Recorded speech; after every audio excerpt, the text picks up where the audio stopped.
Please be working. It says connecting. Looks like it's working on Restream. What's your problem, YouTube? Sorry it was really echoey. Hopefully it's not too bad. Oh, goodness. Did you find a nice place to settle in, tiny dog? Are you okay now? Like, right before I started streaming, she was, like, really loudly making a bed out of a blanket. So, hopefully she's figured it out. Oh, yeah, it has been a hot minute. Yeah. I'm glad to be back. Sorry again if it's echoey, or it shouldn't be too much quieter than normal. I'm farther away from the mic than I normally am, but, we're dealing with it, and this is just like really temporary, so don't worry about it. We'll be back to the usual next week, I hope, if all goes to plan at least. Kink does belong at Pride, or does it? The controversy, we'll talk about that. Hi Shannon, hi Tsunuki, hi Audrey, hi Purple Dragonfly. I accidentally had this private because I was testing some like streaming stuff, I guess, earlier. I don't remember doing that, but I must have. So I'm glad you all could find this because it was private for a minute. And I was like, why isn't anyone here yet? We're going to start streaming. And then I was like, oh, I have it as private for some reason. Actually, that's probably because... So, fun story for those of you who haven't been keeping up with Twitter / my community tab, I think is what it's called on YouTube. YouTube's been doing some shit the past couple of, 2 weeks at this point. And copyright issues, I got a community guideline strike, like, I had videos claimed, oh my gosh, just so much stuff all happening at once.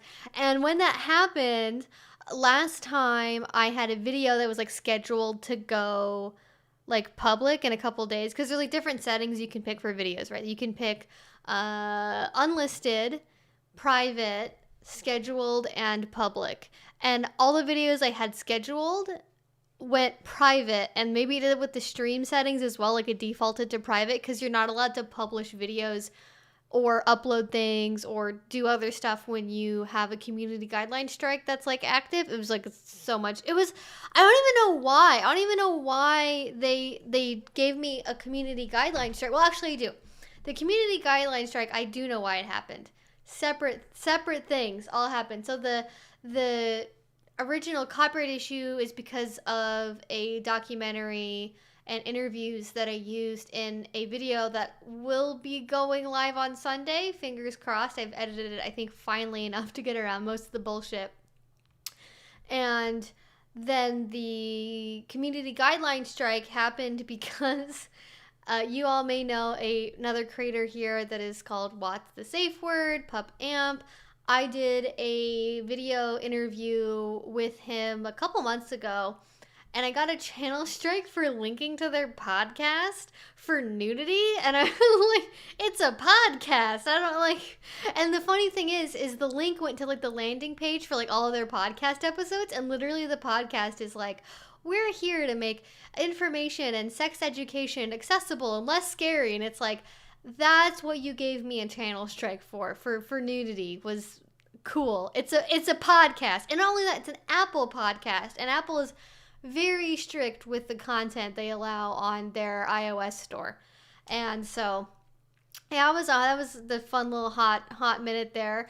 Because, you know, I had gotten in trouble to the point of almost getting my channel deleted a little under a year ago, maybe 8-9 months ago, for linking to like my own Instagram account, for linking to resources and references and videos.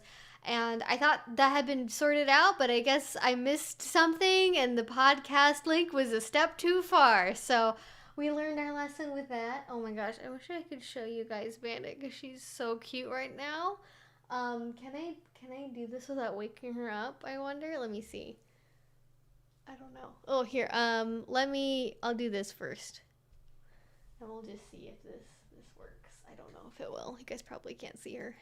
No, it's too... Look at that. Oh, focus, camera. Look how cute she is. Oh my god. Look at that.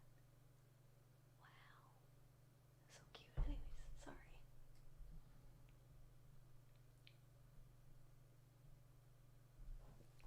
Alright. Man, focus on me again, camera. Hello? Oh, I fucked it now. Oh god. Work camera, please. Okay. Seriously? Hello, camera. Testing. What did I do? Autofocus my ass. Come on. I'm apparently just stuck like this now. Is it like trying to focus on... What is happening? This entire live stream is just gonna be me apparently out of focus. Oh, goodness. Yeah, exactly. I just smeared Vaseline. This is the old Hollywood look. I just smeared Vaseline all over the lens. Okay, let me just check something real quick here. All right, camera, what do you...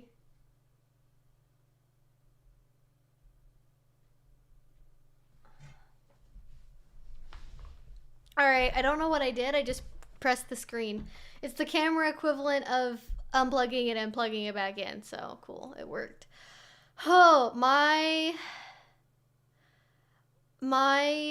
allergies right now are so bad. So I'm gonna apologize in advance. I have a little bit of a headache right now, stuffy nose, like a little bit of everything going on, really bad sinus pressure, because the weather this week, it was like around here, it's like 50 degrees, which is like 10 degrees Celsius. 50 degrees, raining pretty much every day between the end of February and May for the most part. And yesterday it got up to 70 degrees, which is like 20 degrees Celsius. And it was so warm and wonderful, but every plant within 100-mile radius was like, now is our time. And like, I could literally see the pollen like in the air floating around outside. It was like, oh, really, really not good. And now it's back to being cloudy and 50 degrees and rainy. And I think it's gonna potentially, there's snow in the forecast for Sunday. So, you know, the planet's doing great. 70 degrees to snow. Perfect weather. Exactly what everyone wants to deal with. Mother Nature is doing her normal, I guess, premenopausal, what is it, heat flashes? Yeah, doing all that business. So anyways, those are the updates. That's what's going on. Everything I think is all sorted now for my channel. I got community guideline strikes. I had copyright issues. I got my entire channel demonetized for the third time at least, I think. Because over the course of my channel, I don't know how much I should back up in explaining this, but back in the day, maybe like 2012, 2013, somewhere in that window, YouTube decided to share ad revenue with creators. Really revolutionary, cool program, incentivized people to make higher budget, more complicated YouTube videos, spend more time on the platform, have it be a job, think about it like a career, so on and so forth. And through doing that, a lot of people became dependent on YouTube directly as a source of income. And at the time, I think it was like, it depended on your views, but it was like $10 per 1,000 views. And that's like pretty good money. Like, hey, if I got that much money, you know, hey, if I get, that's like, you know, $200 probably. Like if I get 10K views on a video, which is like kind of average for me in a week, and I get 2 videos a week, right? They get 20K views. Okay, it's like $200 a week. That's, you know, $800 a month. Like not enough here to even pay for an apartment, but like definitely more than nothing, and adding on sponsorships and things like that would be a very viable career option, and certainly more than like minimum wage in most places. And then the adpocalypse happened in like 2016. They implemented a ton of new rules for what content was and wasn't advertiser friendly, the types of content they promoted, and just a bunch of other stuff like that. That's around the time when I started making videos. And originally, I never monetized my videos because, well, I had another full-time job that wasn't YouTube, obviously. And then because of the nature of my content, I felt like it was really weird to make educational content and then put ads on it anyway. So I never even bothered. But I did apply to the partner program because of some of the other features that being in the partner program, which is what allows you to get ads offers for your channel. So I did that. And then at some point my channel got demonetized in that process. Didn't really notice because it wasn't advertising and monetizing stuff. And that was the state of my channel for a really long time.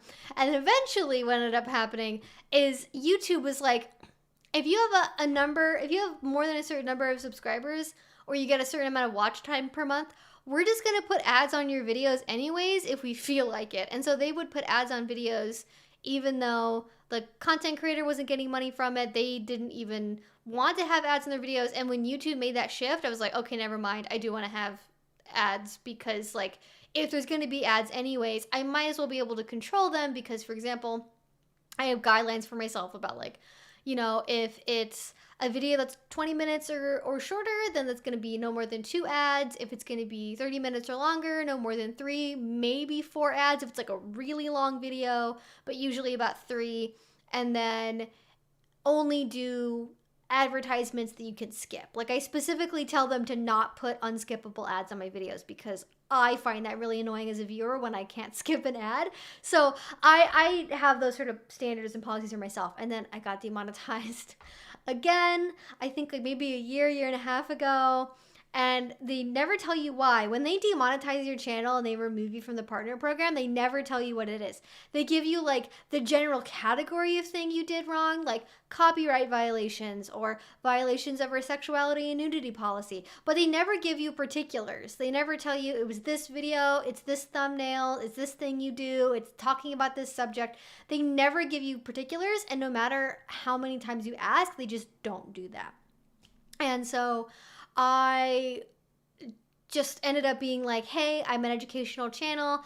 I label all my videos as educational. I don't really show anything in my videos. I don't even do demos for this reason, actually. So one of the big reasons I don't do demos is because YouTube does not know how to interpret re-uploaded softcore bondage pornography from educational demonstration. They just do not have the ability, either as like actual vanilla people putting eyeballs on stuff potentially, and definitely not as bots. So I ended up getting remonetized again, and then last week I got demonetized once more for, again, vague reasons involving the nudity and sexuality policy. And I just yelled at them on Twitter and was like, hey, explain this to me, because all my videos are educational. They're in the education category. I have a paragraph disclaimer in all my videos now where I talk about, hey, this is for educational purposes only. This is not intended to be salacious. This is just for removing stigma, promoting understanding, yada, yada, yada, right? And I give a full description of everything I talk about in the video. And I told them that, and then they were like, whoops, sorry, we'll look into that for you. And then they never got back to me. And then one day I just logged into like my YouTube studio account, and then it was like, welcome to the partner program. Thanks for joining us. And I was like, okay, well, I guess the ad money's back on now. So that was interesting. That was a fun time. And I am glad to hopefully be done with all of that stuff for the time being. Because it was just like, it's kind of amazing like how much has happened in terms of YouTube in the last like 2 weeks. Like, because normally nothing happens. Normally it's just like very regular, smooth sailing, don't hear anything, and suddenly a bunch of problems all at once. So all of that is fixed. And yeah, so all of that being said, thank you all so much for being here and listening to my rambling. So let's get into some questions. I have a book actually that I want to talk about at some point that is related to the Kink at Pride situation, the discourse. It is an older book. It is very torn up. You can maybe see from the reflection how bent it is. It is called Beneath the Skins. It is by, well, let's look at the full title. It's by Iva Dominguez. And it's called Beneath the Skins, The New Spirit and Politics of the Kink Community. This is published in 1994, so it is as old as I am. I was literally in a fucking, like, NICU unit, I think, when this was published. Let me actually see when this was, when exactly, this has an exact date. No, it just says 1994. There's a pretty good chance I was in a NICU unit when this came out, which is funny. But yeah, so it says on the back, in recent years, large numbers of men and women have coalesced into a vibrant community that generally refers to itself as the leather/SM/fetish community. Because remember, in the 90s, we didn't have the term BDSM yet. That's a more recent invention. This community is defined by a common interest in styles of sexuality that are broadly described by the term leather/fetish/ BDSM. With the emergence of this fledgling community, as with others, struggles to delineate common goals, definitions, and political agendas are inevitable. This book examines such issues in a forum that, from the start, embraces the concept that people may define themselves and their community to which they belong by their erotic orientations and preferences. This special community is coming of age, and this book's help to pave the way for all who are a part of it. And so Ivo Dominguez is a gay, Cuban, kinky, probably poly dude. As far as I know, this is no longer in print. The publishing house is, it's like, I don't know how to pronounce it. It's like Daedalus. What is it? Yeah, Daedalus. Daedalus Publishing Company, which is started by Ray Spannon, a wonderful man that I have referenced many times on the channel before. No longer his company. He sold it many, many years ago at this point, but he is responsible for the publishing of this book. If you can find it somewhere used, I literally bought this for $4 at a used alternative bookstore, and I have never heard of it before. And there's tons of really interesting ideas in here that I wanted to talk about. Like, did you guys know that butch is like a word? Okay, do you guys know that butch is a word? No. Do you know that butch is a word that, like, I thought it was exclusively a lesbian term, but he's a gay man, and he also talks about the concept of, like, being butch as, like, being a gay man, and it being, like, an expression of, like, gender, like, stuff, like gender performance. It's really interesting, cool ideas. I'll talk about it later in the stream, but I just wanted to give that shout out that I found this weird book. So, not weird, but like, not something that gets published every day. And especially, it's interesting to read this because I think this happened, I think in 1993, there's a really big march on Washington for the, I don't know if they went by the GLBT Alliance or what was the organization exactly at that time. But that was sort of like a lightning rod for related communities and subsections within those communities. Because, like, at the time, like, it was like he refers to it as the lesbi-gay community. Like, it's not LGBT yet. We don't have LGBT as language yet. It's like it's like lesbians and lesbians. It's lesbians and gays, and then kind of bisexuals, and then fair warning, he does use slightly outdated language to refer to transgender people in this book. He uses the term transgendered. I don't think necessarily so offensive that I can't say it out loud, but fair warning, that is a word that appears in this book. We update our terminology every so often and find better ways to talk about things. So, interesting book. We'll talk about it because, again, this book was published in 1994. It's almost 30 years old. And we have been talking about kink being at Pride organization stuff, straight kinky people being at Pride for the last 30 years, as evidenced by this book. And even according to this book, it's been an ongoing conversation. So, you know, it's a cycle of dialogue that never ends, truly. Yes, I am a professional. I definitely do not recommend doing this with your own cameras at home. There's a line from an old Dilbert: "Before Scott went nuts, thanks, you've trained me to act randomly." I love that. Listen, Dilbert's pretty alright, but, like, the creator of Dilbert isn't he like a weird libertarian? I didn't know butch wasn't still used in the gay male community. I mean, I would say that as somebody that's not a gay man, I've never heard the term butch used to refer to anyone other than, like, lesbians. Like, I like that the mental association with it in, like, the larger discourse is very much it's a lesbian term for, like, lesbian women that present masculinely. Like, that's the idea of butch that's in, like, the larger heterosexual understanding of the term. And I just found that interesting that apparently isn't true. Because I don't know, I'm not a gay man. I don't know. Not hanging out at gay bars having these conversations. I know, dinosaurs did roam the earth. Fun fact, I was raised by dinosaurs. That's how old I am. Oh no, that's sad. Well, you know what? I feel like there's a lot of cartoonists that are way more, like, off the rails, like, conspiracy theory people than you would expect. And I don't know what it is about cartooning that makes people think that way, but I guess something about it. I don't know. Oh, that's true. Yes, he doesn't, he explicitly avoids talking about that in this book over much, but he does talk about, like spirituality and like being Wiccan and stuff as well, which, you know, there's a lot of overlaps there. And I wonder if he ever talked with Raven Caldera, because they both have like a lot of like that neo-paganism, Wiccan, like gay men that also do kinky shit. Like, it's like there's a lot of overlap there. I would love to hear a conversation between the two of them, because I'm sure they would have interesting things to talk about. You know, me and my parasocial relationship with two men I've never met. I feel like butch as an identity is more lesbian in particular, but among gay men it's more of a descriptor. That makes sense. All right, I'm gonna get to some questions, and then because I literally there are so many things I haven't gotten to and questions I haven't answered, and I need to answer them. It's been too long. All right. Yes, welcome. Thank you for being here. Aw, your little's asleep. Well, I hope this doesn't wake them up.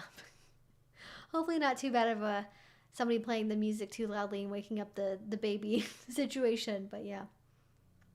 We needed an adult YouTube. This is an adult YouTube.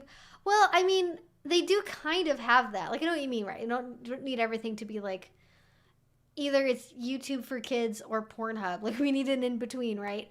But I guess kind of having YouTube for kids, you'd think would then make the rest of YouTube for adults. But what YouTube Kids really is like elementary schoolers and younger. Like, it's not really about like anyone under the age of 18 only gets to go to this part of YouTube. Like, it's like it's babies and then everyone else. It's really the only separation, which is weird because I don't know if a 3-year-old has the motor skills to operate an iPad to be able to like look for videos, and they probably can't read either unless they're like really, really advanced. I'm sure there are 3-year-olds that are smart enough to know how to read somehow, but I've never met any. Most 3-year-olds could be doing more. No, just kidding. Well, unless someone's age playing as a 3-year-old, but they're really an adult, and then maybe that would work out.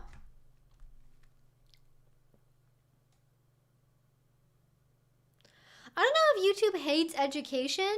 YouTube is just really confused about what constitutes education. I think YouTube as a platform, like there's things like Crash Course and SciShow, and I just thought of I don't really watch a lot of channels. A lot of them are really like hard science oriented. Like, oh, Vsauce, that's what it is. I was like, something with hot sauce?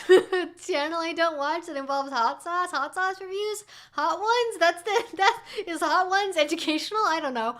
No, but there are definitely educational things that YouTube likes and promotes. But also, like, I know people that do all kinds of videos that get hit with similar issues, not necessarily identical, but like I think they're getting hit by the same stuff. Is there, for example, there's a channel, her name is Lori Hill, and she makes videos on plastic surgery and like celebrities covering up their plastic surgery, and how like plastic surgery for everyday people is different from people in Hollywood that have like millions of dollars and private doctors and all this other stuff. I think it's really interesting. I think it's good to have that because a lot of Hollywood people do not want to talk about work they've had done. And most people think that if you've had work done, you end up looking like, you know, the stars of the mid 80s, where it was really obvious when they had plastic surgery, you know, their faces are all like stretched out and they have no fat in their face left anymore, and it just looks really obvious. Whereas like now it's much more subtle and it's done over time, and so it enables people in Hollywood to basically say, oh, I haven't had anything done, you know, I had a little bit of Botox but nothing else, and they say, oh, it's makeup, it's contourings, whatever, and it's like obvious when you look at before and after pictures over the course of like 5 years, it was definitely not just like you wearing perfect unsmudged contour every single day from every angle you take pictures at. But anyways, she gets slammed with stuff because when she talks about like body modification things, when people get breast augmentations or they get BBLs, which is Brazilian butt lifts, by the way, for people who don't know about this stuff, or they get liposuction, like she does before and after pictures, but like she gets slammed by the nudity policy for like showing celebrities in bikinis. So like, let me get this straight. On YouTube, you can't show celebrities in bikinis even though they post the photos of themselves in their bikinis on their own social media. And when you go to the grocery store, like if it's the summertime, about 8 out of every 10 magazines has a picture on the cover of a celebrity on the beach in a bikini because it's like, ooh, Kate Middleton reveals her hot new beach body after baby number 4. Like, it's like that. Like kids see that stuff in checkout lines all the time. Like, why is that like, and it's meant to be salacious. It's meant to be titillating because it's what gets people to buy the magazines, right? But when you're showing it in a YouTube video to educate people about like how a BBL actually looks in unedited photos after the healing process is over, like, okay, that's too far. So like, even if it's not kink stuff, like, definitely YouTube has trouble telling photos and things from something that is educational and appropriate versus something that's like, I don't know what people would even do, like 200 of the hottest Kim Kardashian bikini photos compilation 2022, like whatever, because like when you look for, this is I think part of the problem that YouTube is trying to solve and in the process is hurting content creators is, I do this all the time because I'm constantly looking for new videos about BDSM content, new creators, different big companies, maybe like Refinery 29 or Vice or big channels like Anthony Padilla. I want to see if they cover BDSM stuff, dominatrix, and so on. So I look at almost all the new content that comes out and with things like kink, fetish, dominatrix, BDSM in the title, right? And unless it's something from someone like myself or What's the Safe Word or something like that, almost all of the videos are completely unrelated, are ASMR videos, or are like re-uploaded softcore pornography from like a Chinese bondage website. Like, I'm not even kidding. I'm saying that and I legitimately mean, and I don't know why, it is in particular re-uploaded stuff from like Asian bondage websites, and I don't know why that's the case. Maybe it's because the language is not in English, and so maybe YouTube AI detection isn't as good in those languages than in English. I don't know, it's my guess. So that is really interesting that happens, and it just like YouTube doesn't really know what education is. I think is the problem, unless you are literally talking about chemistry and you're like, this is a beaker, this is an Erlenmeyer flask, like they're like, that could be sexual. Like, imagine if you're like I know also people, for example, like Sexplanations, really big popular YouTube channels actually started by Hank and John Green that made Crash Course and made SciShow, which are now really popular and shown regularly as educational materials in schools, especially because of the pandemic, giving people supplemental material to watch alongside their history classes or chemistry, what have you. And so they helped Lindsay Doe start Sexplanations, and like she's been having issues for years with her content being like rated appropriately for monetization and just so many issues because people don't understand that a person with a literal fucking PhD in sexology talking about what a vulva is not like masturbation material. Like, I mean, technically anything can be masturbation material, and I think if YouTube really wanted to crack down on their issues, they should probably make it so you can't like post gymnastics videos of like 5-year-olds on YouTube, because like, to be honest, that's where the real dark problems are, and that's why content that's made for kids has comments turned off on it, because it's used by Pedialyte drinkers, air quotes. You all know what the term is. People that drink Pedialyte. Yep. They are all over kids' content on YouTube, and I think that's like the way bigger issue, because the fact they can just be out in public and sexualizing somebody's like level 3 gymnastics like competition video from like 10 years ago is like, what are you doing? Why is this a thing that happens? I'm sure it's even worse on Facebook, to be honest. YouTube's pretty bad, but I get a sense that Facebook is worse. Not that I'm on Facebook, but I just, the immaculate vibes of Facebook, or Meta as it currently is.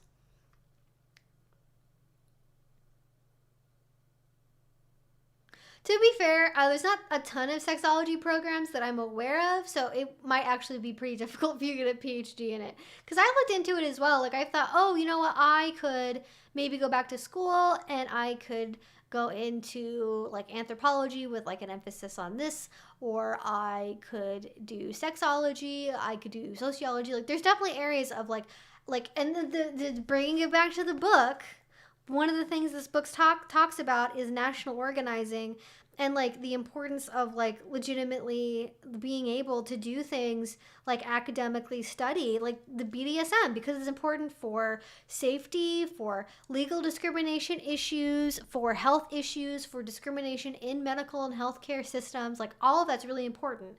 And we can't do that if it's not seen as legitimate. So I would like to do that at some point, but also COVID, too expensive, already have student loan debt for my first degree, not interested in going back and accumulating even more debt unless I have a really, really good reason to. To be honest, I'm probably just going to say fuck it to everything and then just like become a medical esthetician and then just like, and then just like fuck off from the internet for the rest of my life. Like honestly, and I should say this, because I know people have been worried about me for like with the YouTube monetization issues and copyright things and other things, right? Like I am aware that YouTube is a very temporary thing. I do have all my videos backed up. I do have Vimeo. I do have like all the videos that I would care to keep. I don't have some of my very, very most early videos because the laptop that I made those videos on was stolen and I never made copies of them because they were being seen by like 500 people at the time. And I was like, why would I want to save this? You know, I was just doing it as a hobby. But I have backups of all the videos, at least of some variety. The older ones I do have saved are just like a lower quality version because I can export them from YouTube, but YouTube only lets you export like up to like 720p or something is like the maximum definition you can export, which is weird because they were definitely not filmed in 720, but whatever. So I have backups, everything. I have plans. I do have other social media, and so like if YouTube decided tomorrow I no longer had a channel, like that would fucking suck. Like I've been doing this for a long time. Like I like making YouTube videos. I like making content. I like being on stream like this with you guys. But it's not like I would wake up the next day and like not know what to do with my life. Like at the same time, like I have backup plans. I know what I would do. I have alternatives to that, and things I think I would enjoy doing with my life. And I would find some other way to talk about BDSM. I have 2 book ideas I'd love to be able to do. This seems very like London gangster to me. I don't know why I did that. But like I have an idea for like somehow this book keeps coming up in this conversation. There is a whole, and maybe I'll just read this part, talking about the role of like erotic fiction the chapter is called Art Imitates Life, Realism in Erotic Fiction. And this is funny because obviously this is like, you know, Story of O and things are around, but like we didn't have 50 Shades of Grey, we didn't have Twilight, we didn't have anything back then. Can you guys believe it? Twilight wasn't published in 1994. Unbelievable. I definitely have an idea for like an erotic BDSM like BDSM erotica I'd like to write that will like definitely appeal to the tropes and stereotypes that people want from a book like that, but I think would hopefully be a more accurate exploration of doing BDSM that's not just like being spanked once for the first time means you get instant orgasms and the like flogging on the stomach is like the peak of sexual pleasure. Like there are just some things where I'm like, you know, like I don't like fantasy is fantasy, right? I don't have a huge issue with people that like know it's fantasy, or not even say I don't have a huge issue. I don't have any issue with people that consciously engage in reading BDSM erotica and know that it's fantasy and know it's not representative and know it's not meant to be educational material. It's not meant to be a substitute for classes and practicing or whatever. Like if you know that and you can read an erotica book and just enjoy it for the weird ride it is and knowing that it's fantastical, great. But I do want to offer something that is a realistic reflection in some ways of being in the lifestyle, of having BDSM be part of your romantic, sexual, intimate identity and experience. Because I think there's a place for that where currently we're only really seeing erotica for the most part, with the exception of some people like Laura Antonou, whose books I have been meaning to read. And I think I looked in the bookstore I got this from. I looked for Laura Antonou books and there was only one. And then what I'm looking for is the Marketplace series, and it wasn't that one. And I was like, damn it. I'm gonna maybe see about going to a different bookstore and see if I can find that. But like there are people, and even Anne Rice as well, who by all accounts was like as far as I can tell, was like peak non-monogamous bisexual kinky freak like of an author. Like, just like, she knew what she was about. She fucking wrote it for hundreds of pages, and she was into that. So there are people that definitely do have more realistic portrayals of BDSM based on their own lived experience in their erotica, but for the most part it's like, oh, this is a thing that you write to make money, and you write like 10 of them a month, and you don't really care about the content in it. You just write it to make sales, and then you work on your more like serious projects. So how many pages in this? Because I might just, I can just read you this whole thing, I think. I'm just going to read you this. All right, you guys want to hear some hot takes about erotic fiction? Yes, a BDSM 201. Yes, I would love to do, I didn't even talk about the BDSM. I would like to do a nonfiction book and a fiction book. I really like to do like a comprehensive introduction to BDSM, and then if that was something that people wanted, I would do a follow-up to that's like more maybe focused in like building more involved power exchange and things like that. But there are so many BDSM 101 books, and I feel like I couldn't write a book that's a 201 level without having my own 101 level, you know? Because you're just like, you know, I did a whole yes, no, maybe checklist recently, and there's over, and this is even like kind of compressing it down a little bit, there were like over 250 different discrete areas of BDSM you could engage in, like flogging, power exchange, nipple clamps, ice cubes, temperature play, sissification, nurse role play. Like, there are literally hundreds of ways to do BDSM. So knowing that, it would take a pretty big book to get into all of that. And I think the closest approximation to that we have is Violet Blue's Fetish Sex, which is a very, very good attempt at categorizing and describing basically, like, I would in the top 50 maybe most common / popular fetishes, and that ranges from things like, you know, hosiery, corsets, plushies, like you name it, it's in there. But speaking to erotic fiction, let me see here. I don't know how I want to. Welcome to the reading corner, my students. All right, here we go. Full. Do you guys want to see my face while I read this or not? I don't know how to do this. Okay, we'll do it this way. Long before I had participated in my first scene, had acquired my first leathers and gear, or had even knowingly met a kinky person, I made my first contact with the leather community through magazines and books I was able to purchase by mail or in visits to urban areas where stores carried the kinky material. Printed matter was my only contact with the leather SM fetish community for the first 2 or 3 years of my coming out into leather. I don't believe my experience is unusual. By the way, he got started doing BDSM in like 1978, for reference. Claiming a sexual identity that is divergent from the mainstream is often a difficult and risky proposition. Exploring possibilities through the medium of the written word is often a prudent first contact. It is easier for a novice to find magazines than it is to find organizations, partners, and a place in a community, let alone acceptance. Though I can honestly say that I read every section in the magazines I purchased, the erotic stories were read and reread. They brought new possibilities to my inner world of sexual fantasies, some of which eventually became expressed in life through sexual play with my partners, and some of which most definitely did not, because sometimes it's about learning things you don't like as much as it is learning things you do like. Our community's erotic literature is arguably our most easily accessed portal of entry. It is by its very nature a highly distorted or perhaps stylized view of our community's culture, beliefs, and practices. Should our erotic fiction accurately reflect our erotic lives? What are the benefits of realism in our fiction? Or are there costs? What are the pluses or minuses of fantasy? Who and what does our erotic literature serve? These are questions worth exploring. Before I do so, I do want to say that I am not interested in engaging in debates about political correctness or the role of art in society, or whether sexually explicit works may be considered art, craft, pornography, or erotica. Yeah, I don't know if Earth existed in 1978. It's a good question. I think we may have been on the moon at that point. I want to bring attention to the impact and the power this type of literature has on our community, share some of my observations, and hopefully entice you into making your own observations. I believe that much of our erotic literature is unrealistic because it serves, through the magic of the mind's eye, to create scenes that are commonly unavailable. The unavailability may be a question of material resources. Not many of us can afford a fully fledged dungeon, and those of us who can afford a dungeon may not wish to risk the exposure related to actually having it.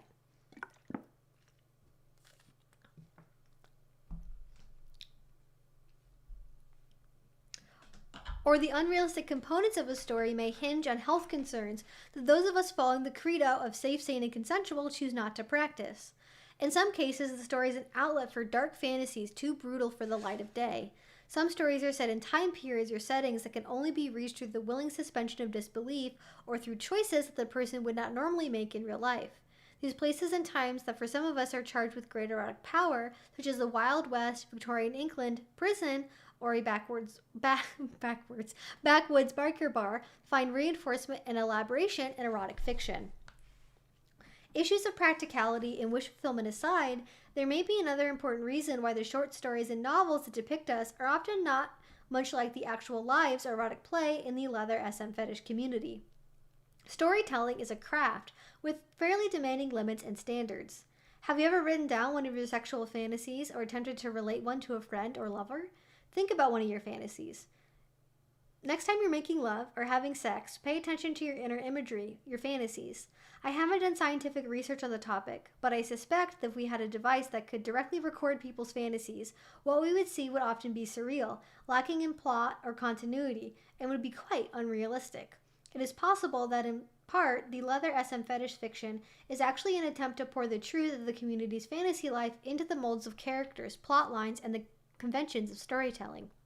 Actual life events are also not well suited to direct conversation, to forms of stories that they serve well as raw material. Stories are like honey. They are concentrated essences of many flowers, many images, and many hours of life. It is also probable that our fiction is skewed and distorted by the butcher than thou syndrome, or the heavier than thou syndrome. Writers know that their writing is one of the ways they are judged by their community. All writers have, in varying degrees, a special attachment to the stories and the characters they've created.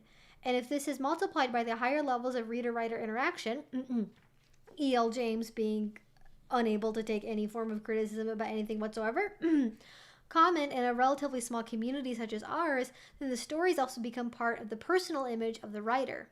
Many years ago, my lover and I owned an alternative bookstore that specialized in everything the mainstream stores did not carry. During our time as booksellers, we scheduled many book signings and author events. The writers of kinky fiction were treated quite differently than those of other types of books. They were presumed to be sexual virtuosos and received many unique offers. There is considerable social pressure on writers to produce erotica that reflects well on the writer. It becomes current competitive climate in the current competitive climate of our community. This often becomes butcher or heavier than thou writings. Shortly after the publication of my first kinky story, a few friends and sexual partners commented that they enjoyed the story but had expected something more intense. I responded that when I write fiction, it practically writes itself unless I try to interfere with its natural flow. For me, truly intense scenes are a gift that are part planning, part work, part luck, and part something that just can't be named. Life and art resemble and imitate each other, and there's a craft to both. Our sexual scenes and our sexuality, explicit literature, can be stilted or stylized depending upon the intent, motivation, and desires brought into play in their crafting.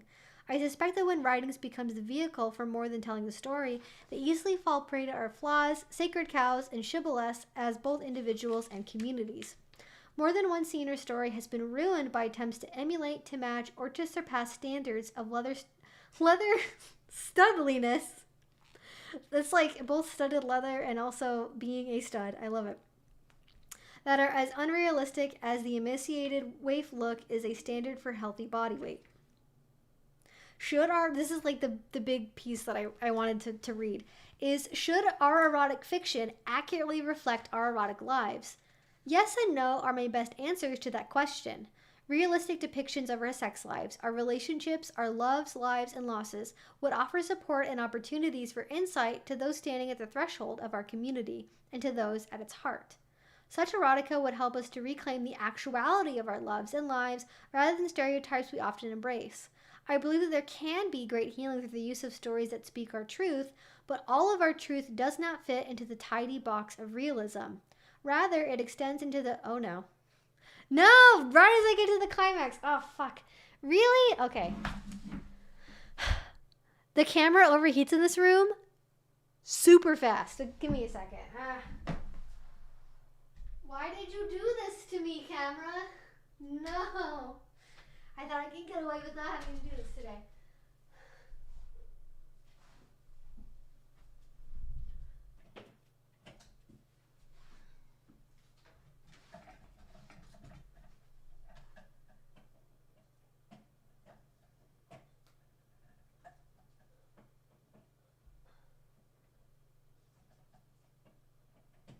Okay.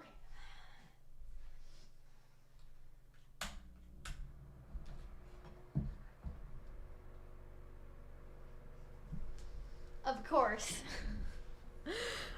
No, it's just like, it gets so hot in this room, and obviously I can't have the window open right now because I'm like reading BDSM erotica stuff. But yeah, very fun stuff. Yeah, I know. So the I'm gonna let the fan run for a second, but the book I'm reading is called Beneath the Skins: The New Spirit and Politics of the Kink Community by Ivo Dominguez. And I don't think it's in print anymore. So I thought I would share it with you all, knowing that it's not going to be an easily accessible thing for a lot of people. Maybe. I will open the window just a crack and see if that helps. But we'll find out.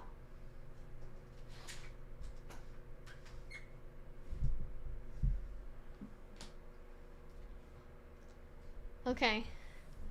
Is it gonna be on? Okay. We'll just hope it doesn't get overheated. It was raining earlier, but it stopped raining now, which is like another reason I didn't want to have the window open, is like I don't want rain to blow in through the window and then get all over all of my electronic equipment. Also, I apologize if you guys can hear fan noise.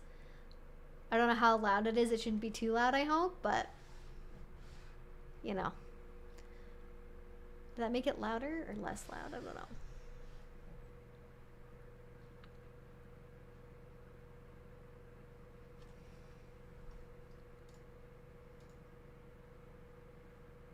Okay, cool. Yes, truly a denial kink. Okay, well, let me get back to reading what is supposed to be the climax of this section. Okay, let's see, where was I? Should our erotic fiction accurately reflect our erotic lives? Yes and no are my best answers to that question. Realistic depictions of our sex lives, our relationships, our loves, lives, and losses would offer support and opportunities for insight to those standing at the threshold of our community and to those at its heart. Such erotica would help us reclaim the actuality of our loves and lives rather than the stereotypes we often embrace. I believe that there can be great healing through the use of stories that speak our truth. But all of our truth does not fit into the tidy box of realism. Rather, it extends into the realms of myth and fantasy. Stories limited strictly to the realistic are untrue by omission, because our inner lives of fantasy, dream, archetype, and myth are emotionally and spiritually as real as anything we do in the physical world. Ray Spannon has written of people having different reality thresholds, different needs for the presence or absence of props in sexual play to make it fulfill fantasies, or the degree to which an action must be carried out to be satisfying. The same is probably true for readers of erotic fiction, but with one important difference. Erotic fiction exists in a virtual reality. This is 1994, so they don't mean like metaverse, VR, Oculus Rift headsets. The reality of the imagination, where the measure of the fiction is in its capacity to evoke the look and feel of stimulating and satisfying experiences. To create a community standard of vanilla SM porn would be about as productive as the so-called culture revolution in China. There are compelling reasons for the SM leather fetish community. You can see why we invented the term BDSM, right? Because saying SM leather fetish community is quite the mouthful. To support freedom of expression, but without the counterbalance of appropriate context and the support of civil rights, doesn't But without the counterbalance of an appropriate context, the support of civil rights does not of itself result in liberation. For novices searching for a frame of reference for their experiences, the average piece of kinky fiction misrepresents the norms of our community. For outsiders, these misrepresentations have the potential to generate further misunderstanding or to serve as ammunition in ideological wars. This would not be as critical an issue were it not for the fact that our erotica tends to be our most public face. I believe that a viable solution to this problem has already been worked out by the many oppressed and disenfranchised communities that find themselves misrepresented in the mainstream media. Diverse and balanced depiction appears to be the healthiest remedy to distortion or defamation. The criticism, the medicine, that has been spooned out to the mainstream media should perhaps be tasted by our own media. Beyond a call for greater diversity in our erotic literature, the question should be asked whether or not something should be done to provide other points of access to our community so as to diminish the inflated impact of our erotica as a portal of entry. This is not to say that our erotica is not important. In fact, the underlying attitude that it isn't important is a significant problem. To achieve an erotic literature that better serves the community, there must be first a belief that it is a worthy endeavor in and of itself. It is common for writers who joke about writing porn or romances as a quick and dirty, pun intended, way to make money to allow for more serious work. Indeed, many writers use pen names to avoid connection with their erotic works, as in the case when Anne Rice originally wrote the Sleeping Beauty trilogy. For a key point there. For sexual minorities in particular, erotic art in all forms is essential to the creation of a cultural and personal context for sexuality. As a community, the development of norms and aesthetics that place value on erotic fiction as a legitimate form of art would eventually create an atmosphere wherein more writers could and would create high-quality erotic fiction. In addition to the direct benefits such a change would engender, the work of reframing our own norms and aesthetics, distinct from the mainstream cultures, moves us along in the work of becoming a community. Life imitates art nearly as frequently as art imitates life. In the case of our community, this interplay between images, fantasy, and physical expression is highlighted. Radical sexuality is in part about explorations of boundaries and the discovery of new possibilities, as well as ancient patterns. It is a quest. It is a research. Erotic fiction can be like a thought experiment, a way to test and to model possibilities. Erotic fiction can be dreaming, an important tool in processing our individual and communal sexualities. In traditional cultures, the griots, shamans, wise women, and healers knew the value and the power of stories to shape, to heal, and to perform magic. Life and art interpolate each other with active and passive roles as rich with ambiguity and purpose as two lovers' tongues and mouths engage in a dance of a kiss. Our community plays with power. Why shouldn't we reclaim the power of art and the power of stories? That is the section of the book that I just read, and then the next section is the aforementioned Butcher the Now section. That is where meat butchers compete on the Food Network to see who has the better butchering skills. That's what that is, I think. All right, it's a little bit colder in here now, so I'm going to close the window and just pray. Step 1, pray. Step 2, do that again. All right. Castle has a pretty decent depiction in their episode with it. Is that like a crime thing? I'm always really suspicious of like crime stuff that involves BDSM. It's almost never a great representation. All right, let's read some comments. Whoopity whoop whoop. Oh, I don't know if I could do audiobooks. I'm like, oh my god, I'm really not that good at like speaking, actually. The fact I have to make YouTube videos and that's how I communicate my ideas instead of I think if I was born like 5 years earlier, I would have been like a peak like a live journal person. Like I would have a really successful like blog. I don't think video is like the best way for me to express like my ideas, because I tend to actually, most of my expression tends to be with writing, and then I just read the things that I write. There's just like an extra middleman step in between those things that tends to cause more confusion. But having visual aids and such from videos is nice, I will say.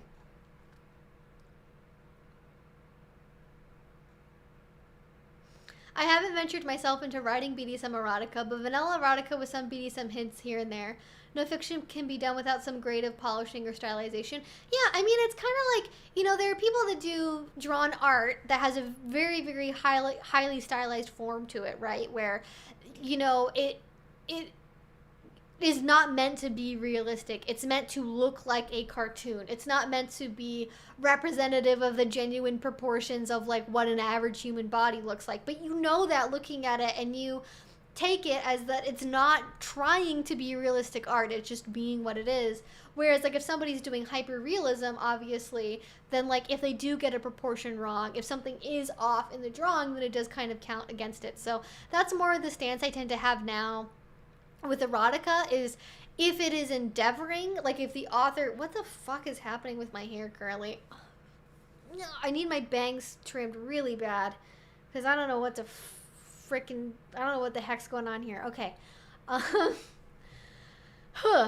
What was he saying? Oh, with erotica, I generally have taken the stance now where if an author is trying to purport, or like people say, oh, this is super realistic, it's a really, really good representation of BDSM, like I'm gonna rate it on that front of like it trying to be realistic. And of course, when I do review erotica, I do offer my critique from the lens of being someone that is in the BDSM community, and people want to know, hey, is this erotica that is a good representation of realistic BDSM? And that's what I try to review things as. But I know that if you're reading erotica, if you're writing erotica, and you're not intending for it to be educational, and you're not intending for it to be realistic, and you don't sell it that way, I don't have a problem with that. What I have a problem with is like the E.L. James types of the world that cannot take feedback, that cannot take criticism, that don't want to edit anything ever at any point of the process, and are just comfortable giving people completely incorrect ideas about something, even though they have at least somewhat of a responsibility to be better. I think. I don't know. Is E.L. James still writing, I wonder? I know that she came up with Freed, I think got finished, what was that, last summer? Is she gonna do more? I should figure that out. I'm kind of curious now. I'm sorry. I gotta curse you all with this knowledge. Man, 50 Shades Free the movie came out in 2012? What the fuck? What happened to the last decade? What happened? Oh, no, the movies. Sorry, the book came out in 2012, but the movie, the last 50 Shades Free came out in 2018. I was like, no way. There was no way that came out when I was a senior in high school. Oh my god, in 2012, she was one of the world's 100 most influential people.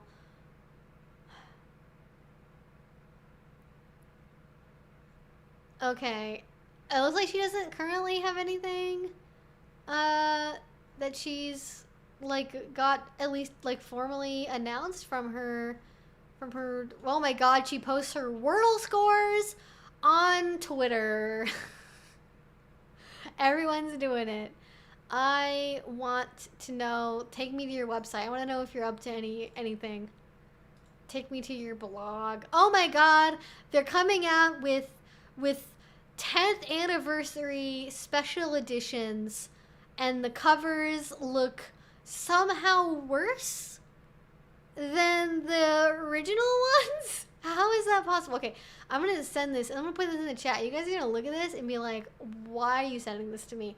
Okay, feast your eyes on eljamesauthor.net or whatever this is, and just, how do the covers look worse for the special edition? That looks like you paid somebody on Fiverr to make that, you know? Okay, I think that she teased on Twitter that she's doing a sequel to her The Mister book, which is going to be interesting because from what I remember, it's a vanilla, like, erotica book, but it involves, like, it involves an Albanian housemaid moving to England, and then, like,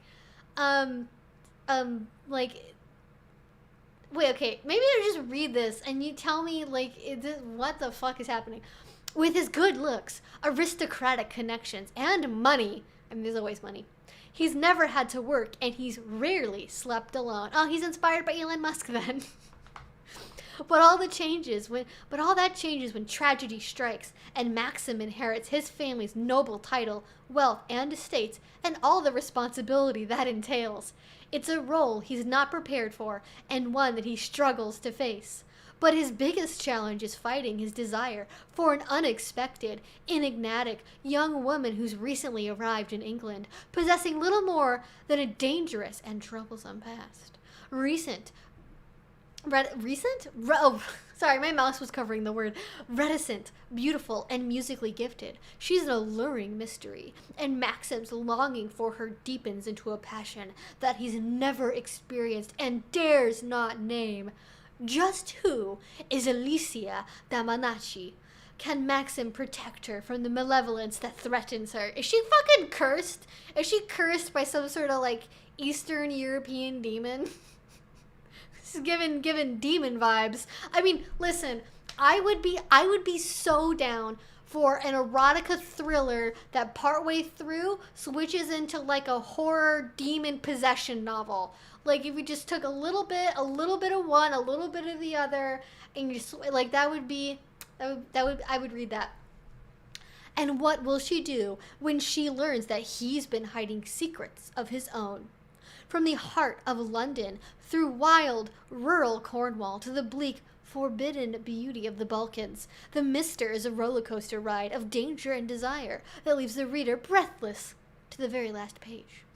Right, that's my reading. So, as far as I know, the Alicia character is Albanian, and 4 days ago on her Instagram, she posted a picture of an English-Albanian dictionary. So, she is working on a book. She's working, Yep, she's gonna be writing another book. Great news for society. I think, personally, that's a thing that we should have more of. For sure, definitely. Yes, a little bit. One-eyed heathen. You have figured out on one guess or less. It is very much white, middle-class English woman has racial stereotypes against Eastern European women. The fucking book. Like, at least when it was 50 Shades of Grey, it was a British woman misunderstanding, like, American culture. Which I feel like is, like, that's a fair, you know what, that's okay. I'm fine with that being made fun of. But when it's like, yes, the poor Middle Eastern, like, immigrant housekeeper. What if we switched it around and we, like, changed the genders? We changed who was traveling to where, you know? We could mix it up a little bit and then not just have it be a racial stereotype, you know? Listen, a heated blanket, like an electric blanket, 10 out of 10. Absolutely recommend, for sure. Read creative outlets for writers. Niche dating sim. Video games sometimes break out of being niche. No idea how profitable, but one was made about pigeons, which was popular for a bit. Yeah, there was there's been a couple. There's been was it Dream Daddy? That one was like an indie game that got really popular. There's been a couple other ones as well that have all been pretty popular. And I feel like it's something, like, I see them at PAX, I see them at game things a lot. They're definitely, like, something that's getting more popular, but I don't know any ones that have, like, just straight up BDSM in them, you know?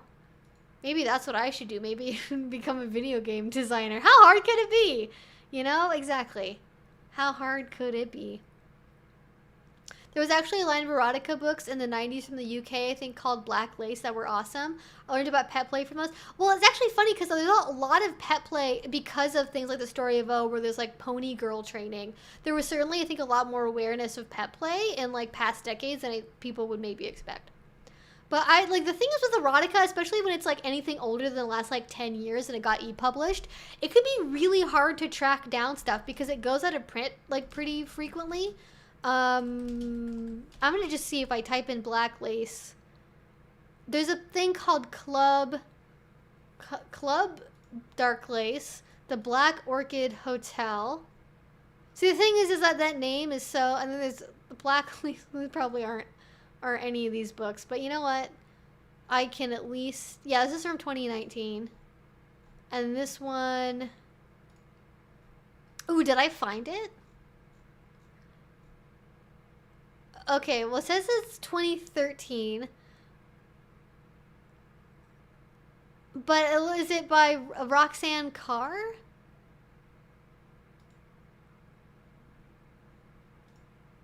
Because now I'm curious.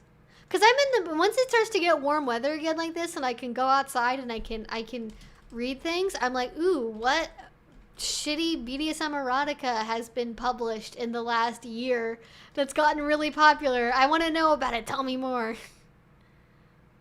All right, there's one called Jewel of Xanadu.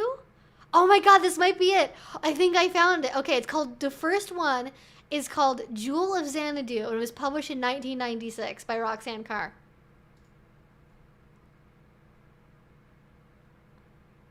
It involves going to the pleasure palace of Kublai Khan.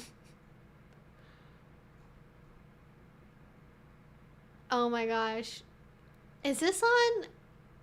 Okay, Penguin Books. Is this published by Penguin? What is happening here? Oh my god, it totally is. Guys, I think I found it.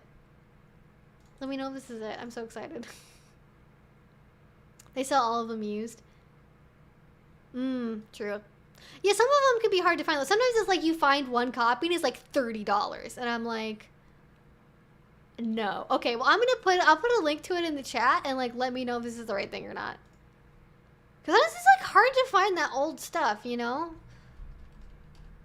Well, it's from Penguin, so like that's why it's still around, I would guess.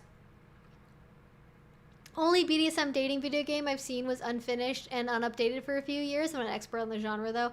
Yeah, I wonder if that was like a rating thing, because obviously a lot of the like adult dating sims, especially, are just automatically going to be like adult only, and I don't know how that would work, especially if you were doing something through Steam, if they have like stricter rules around allowing that kind of content or not.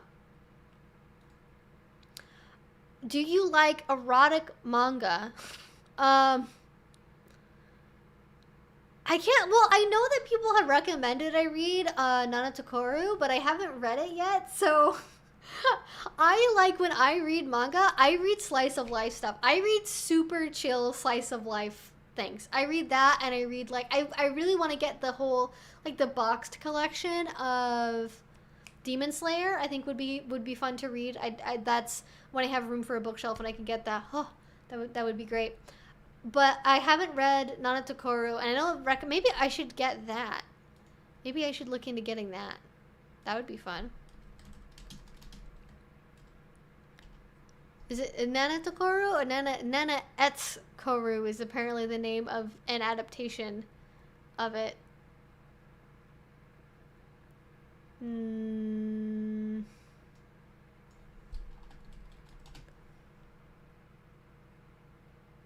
Is it finished? Okay, Wikipedia, tell me about, yeah.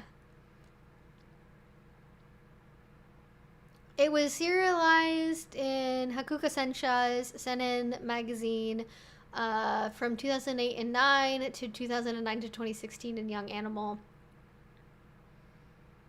3 other manga series have also been released? Okay, so it's actually published. Can I get this in wait, then there's one called Nanatokoru Black Label? What is this? Sorry, we're just like going on a whole... We're just going on like a whole ass adventure right now. What does Black Label mean? Oh, it's the German one. Okay, that's not gonna be very helpful, is it? Okay, Goodreads. Don't fail me now. Goodreads, tell me about the horny... Tell me about the horny manga. It's got good ratings. It's got 11 ratings. But no, like, it just, like, with voting?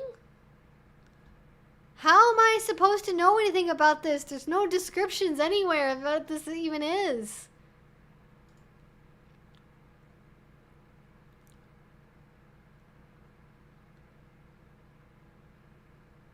Yes, okay, oh no, this is what it says. Black Label is, the story takes place several months after the end of the main series and follows Nana and Koru during their vacation, yada yada. Over the course of the vacation, Nana and Koru encounter severe depths, is what it says. Severe depths of S&M they never encountered or considered before. Slowly taking a step forward in their relationship, and blah, blah, blah, blah, blah, blah, blah, blah.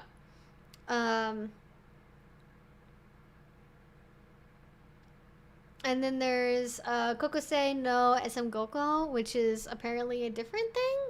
It says a direct sequel to the original manga, which begins in Nana and Koru's third year of high school. The first 7 chapters take place before Black Label, with subsequent chapters taking after. Oh.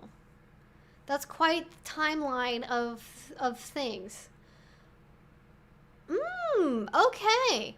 So last year, Faku announced that they had licensed the manga. So I guess, does that mean... Oh, that they publish hentai. Okay, so they're like an English language hentai publisher. And then Denpa will distribute the manga in a 3-in-1 omnibus edition starting in 2022. Hey, they're at Portland's! Hey, what the heck? If I'm gonna read this shit, I'll put it in a, you know. Oh, that's funny. The same guy works for the different company. I want to know if I could get these books in English. Sorry. Maybe the chat is gonna tell me. Oh, it's a comic, very Sunstone-ish. Oh, is it? Okay, well, I've got this on the brain now, so I'm gonna get it. You know what? I need to get Sunstone also. I'm just thinking about, I'm daydreaming about having bookshelves and like all the books I could get if I had a proper bookshelf and what I would put on my bookshelves. Because I would love to have like Sunstone. I would love to have more actual like paperback books like this, because I don't, most of my things are on Kindle, and it's nice to have a solid copy, you know? The 2 other side stories aren't as good.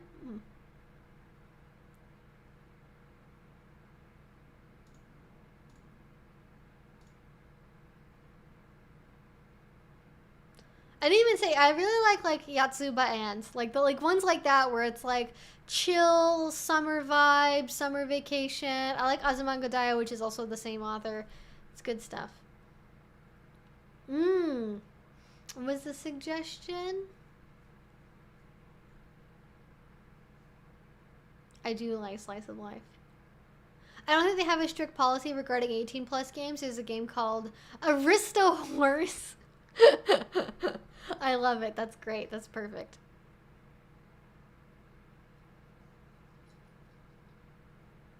Yeah, Sunset's pretty good. I read it when it was still on DeviantArt, but I haven't actually like read like the printed, like actual real comics. I know there's somewhere around here that sells them as well, so it shouldn't even be that hard to find.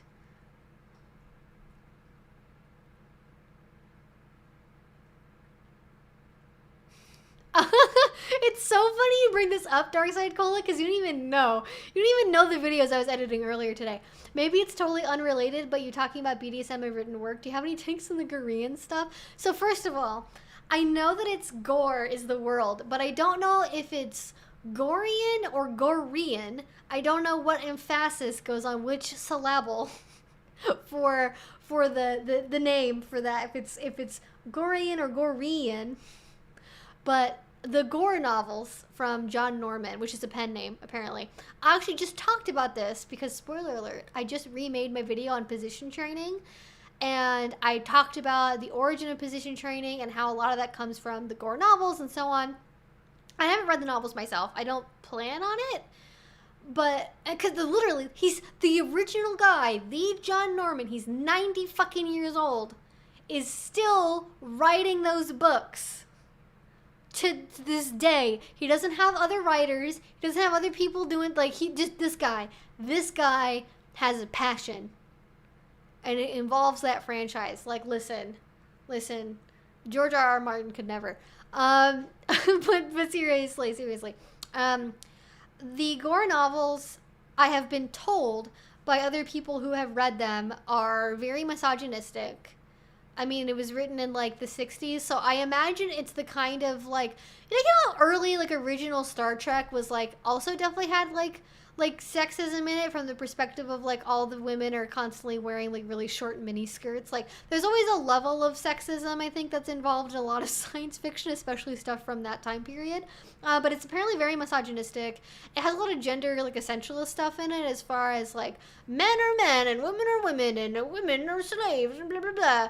And that's not good. And I really don't like promoting any ideology that involves any kind of one group being supremacist over another because they're inherently better for some sort of reason, whether that be female supremacy, male supremacy, white supremacy, whatever. Like all that stuff I do not want to have, and I am very, very wary of any segment of BDSM that it's one thing to have something be a controlled consensual fantasy, something's either only just in your head or something you do with consensual partners that you don't take out into your everyday life. Like there are people, I'm sure that especially like a lot of women I know, like they like playing around with the idea of like being inherently inferior because of their gender, because it's a way of doing something and experimenting with an idea and having power over it through a consensual framework that isn't available to them in everyday life. But it's different when you're doing it in a consensual setting versus taking those beliefs out into your everyday and your private sexual stuff or your BDSM relationships reflecting your personal like beliefs, you know, about like there's like I like the gore novels and they happen to involve a level of misogyny, but that's not really what I like about them. I like the positions, I like the language, I like the fact that it's an alternative earth and science fiction or whatever. And then there's, I like the gore novels because I think that women are actually really inferior to men in all these ways and that all women should blah blah blah, right? Like there's a difference between those two things, and I worry about which group is predominant in like the larger culture around the books, and I don't know which one it is. So my impression is the books are cringy, sexist, misogynistic, but have things in them that are hot to people, and some people I think usually just kind of hand wave away the stuff that's less savory and go, but the hot thing, and then they just focus on the hot thing, and that's how they have their fun, is they focus on the hot thing, which, you know, a lot of people do. But I think it's not like inherently bad or inherently good. I don't really have any sort of opinion on the work itself. I think it's interesting because it's separate enough from like the mainstream BDSM community where I definitely hear people that tell me I got started in BDSM because I read 50 Shades of Grey. I got started in BDSM because I read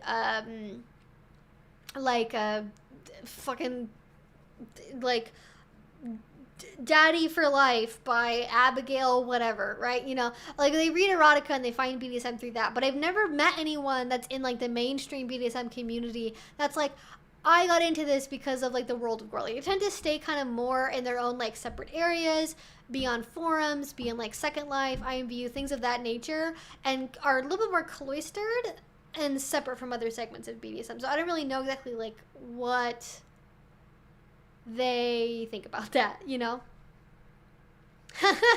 I mean, vampire supremacy if we are in a World of Darkness game. If we are doing a World of Darkness roleplay thing, sure, vampire supremacy, that's fine.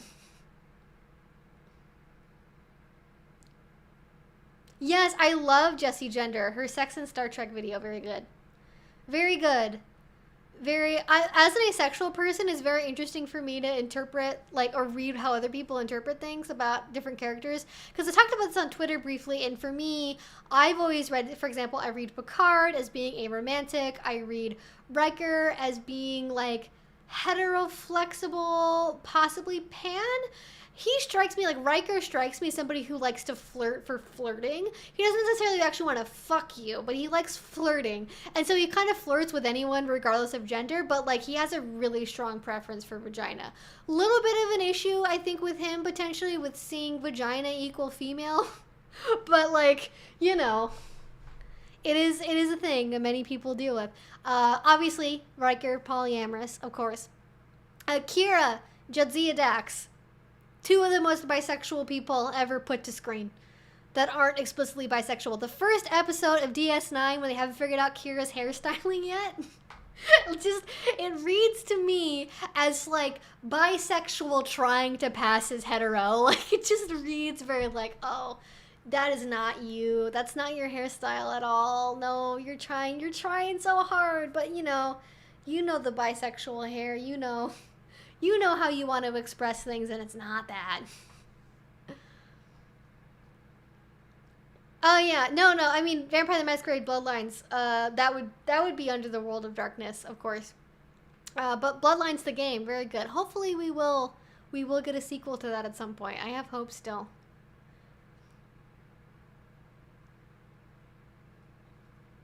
I haven't gotten to the Evil Cure episode, but I have heard about it. I feel like Riker would bottom just to like experience it. Like I think he's like probably a dom, but like also he's like I think if Deanna Troi wanted to give him a spanking while he like played his trombone, he'd probably let her do it. Like you're like, sure, let me go for it. Well, I'm specifically referring to Jadzia Dax, not necessarily Dax in particular. Jadzia reads to me as very bisexual, but I don't know about the Dax part of the Jadzia Dax. I'm not sure. I read a bit of Fruits Basket when I was younger. I think I read the first like 2 or 3 books, but I never read the rest of it.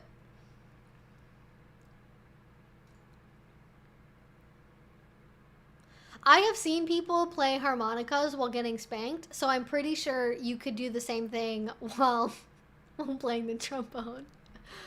Uh.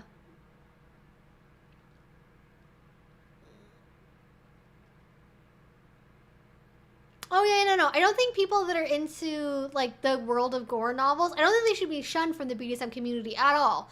I'm saying they separate themselves on purpose. Like they some people that are into that consider themselves part of the BDSM community, and some of them don't, and they think it's completely separate. And there's overlap, but it's not entirely overlap. So a lot of the shunning is really just them like opting out.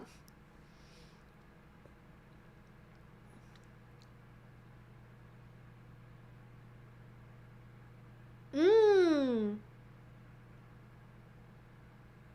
Okay, so we haven't talked about the Kink at Pride thing yet, and I should probably do that. Because here, okay, time out, Kink at Pride.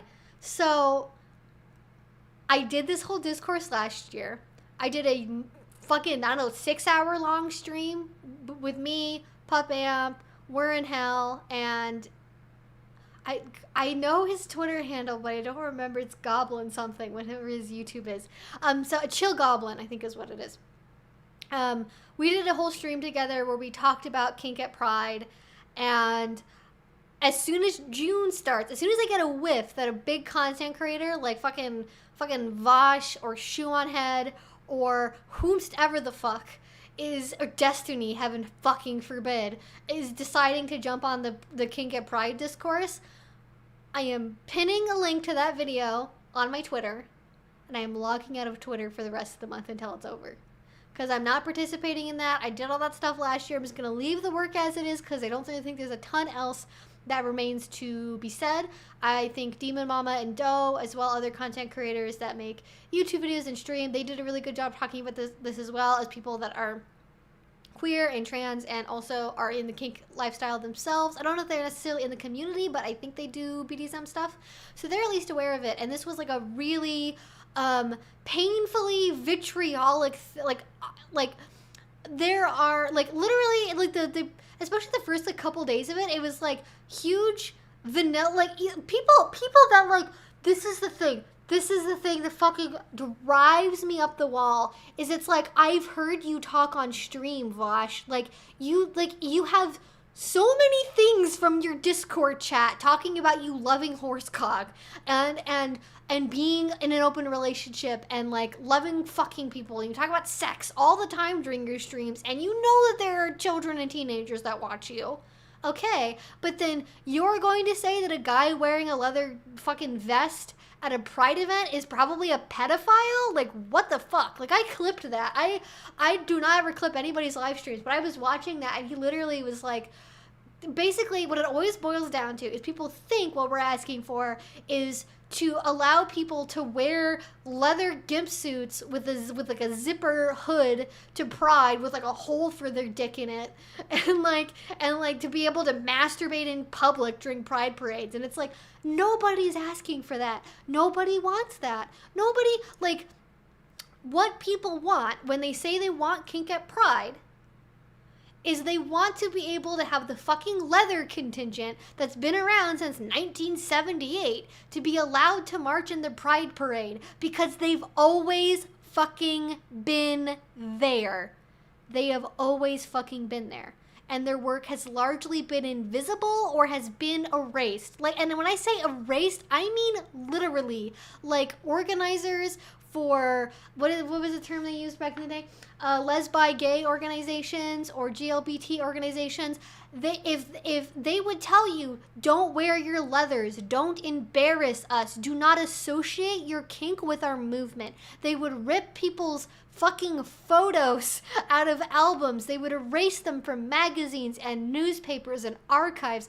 They actively tried to destroy any association in the larger queer community with leather people and with kinky people, because it was bad for their image, because it damaged the movement. Even though leather people were the, like fucking leather dykes were the ones running security. Like, who do you think, like, who were the ones that were running security at these events? Because it wasn't the police. It wasn't the fucking police. Sorry, I'm getting heated about this because it makes me really upset. Like, as like raising money for AIDS organizations, running charity events, helping people with food drives and hospice care, and organizing marches and running security for the events and providing food. Like kinky people have been there. They have been participating the entire time. And it's only been, and again, this book was written in 1984. This conversation's been around for 30 years, but it has very recently taken the spin where now it's like a street fair for families, where corporate interests like Microsoft and Disney doing their rainbow capitalism get to have more of a say in what should be allowed at Pride than actual people that are in the community and contributing to it. Like,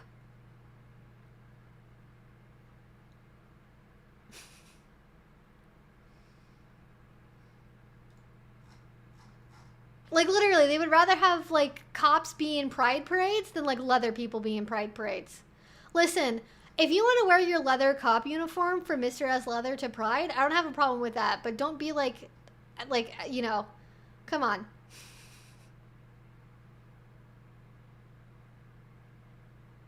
I mean, this is the thing though, is like, I don't know what he says actually. Like, in the moment I watched the stream live when it was happening, I heard the entire discourse around it. And like, he was legitimately really angry at the suggestion that any of that could ever be okay. Like, it wasn't just like, maybe he walked it back later, so I was being hyperbolic, was being sarcastic. Well, like, you have like several thousand people watching you simultaneously, so maybe if you're gonna label an entire group pedophiles, like, maybe you should be a little bit more responsible with that labeling, you know? I just feel like it's not that hard to not call people Pedialyte drinkers, you know?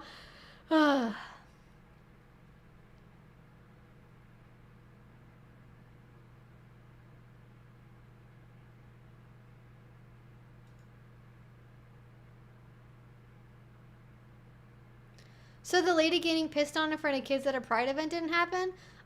If it did, I haven't heard about it. And also, you have to remember, so, and this book, again, I'm going to say it again, Beneath the Skins, they talk about this. Conservatives definitely attack kinky people. And a lot of the photos that have been going around of like, oh my god, kink at Pride, and people exposing their BDSM to kids at Pride things. Well, a lot of those are actually like from BDSM specific events where like people like brought their kids knowing that it was a BDSM thing and they shouldn't have. And actually things like Folsom Street Fair are specifically for adults, and you're not supposed to bring kids there. Like, you're not allowed to bring children with you. They will turn you away at the turnstile if you bring somebody that is a minor with you. But this was from some, like, I think the photos that were going on for like some like event in Montreal, and like, I don't know what the fuck was going on there.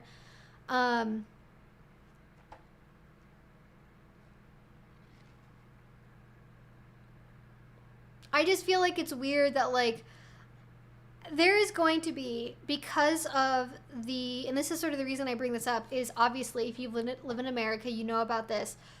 In the last, like, 3 months especially, there has been a heightened, like, it literally went like this, a huge heightened attack against visibly queer and trans people. Homophobia has come back in a way that, like, I listened to Destiny like 2 weeks ago, like, talk about the fact that, like, oh, well, even Republicans aren't going to go back on gay marriage. Hey, it's settled law.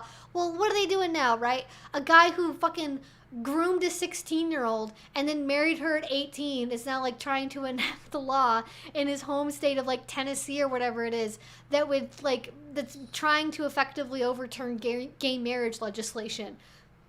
And, like, and replace it with common law marriages instead. And basically, oh, well, you can have a civil union, but, like, marriages are for between a man and a woman and God, right?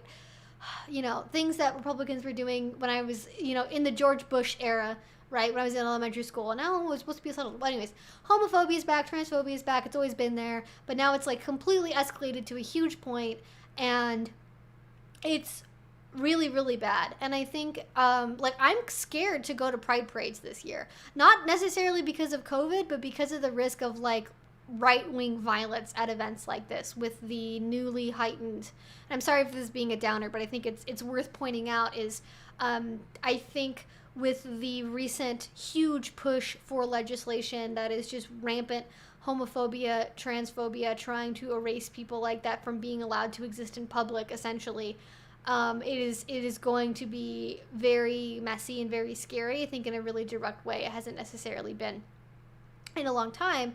And so because of that, you have people that are basically going the route of, don't embarrass us, don't, like, make our movement look bad, don't, like, do this thing, and, like, basically are going to be very overly, I think, concerned with, like, being outwardly looking too queer and, like, looking too different and looking too deviant, right? Because that's gonna hurt the movement, that's gonna this and that, and it's like, they don't care. They don't care, okay? If you're queer, if you're trans, if you have colored hair, it doesn't fucking matter to them. The capitulation and trying to assimilate to appease homophobes and transphobes is not going to save you. Going the Blair White route is not going to save you. And putting other queer people under the bus so that way they don't run you over just means there's a delay until it's your fucking turn under the wheels. That's all it means. I think we have to be really careful about throwing certain groups or expressions under the bus for the sake of appeasing people and for the sake of, like, the optics of it, because most people, like, just see someone at a pride parade and just hate you in your existence, and trying to look normal, trying to look straight is not going to help anything, really.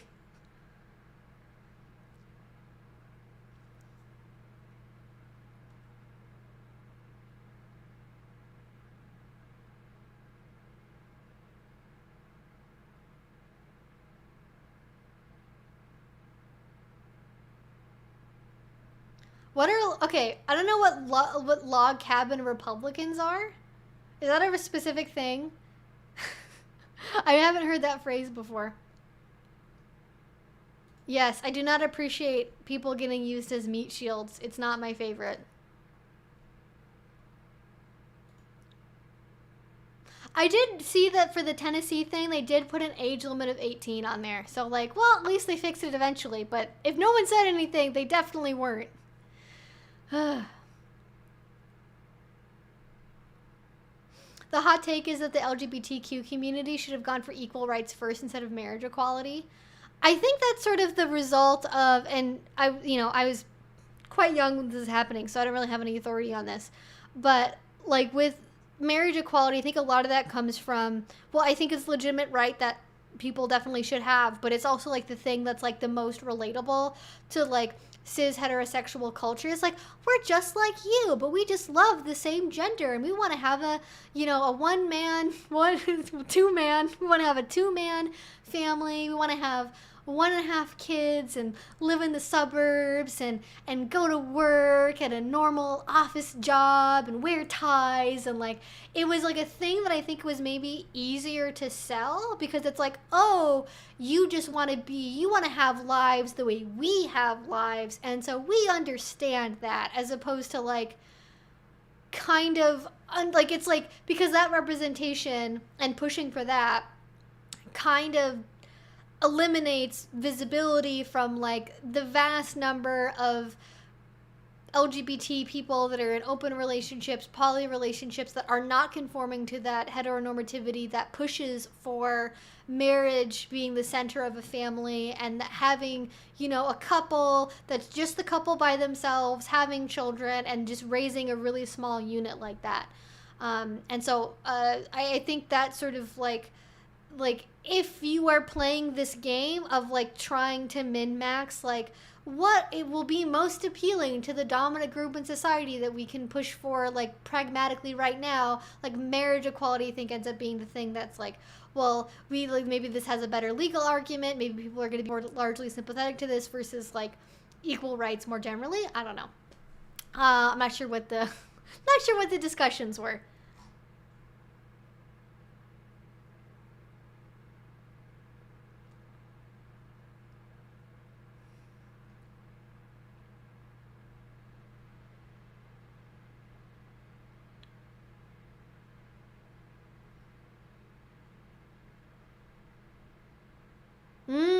The reason why gay marriage is now legal is because the Supreme Court said that anti-Gary, and only marriage for Garys, anti-gay marriage laws violated the 14th Amendment. Congress didn't pass laws. Well, yeah.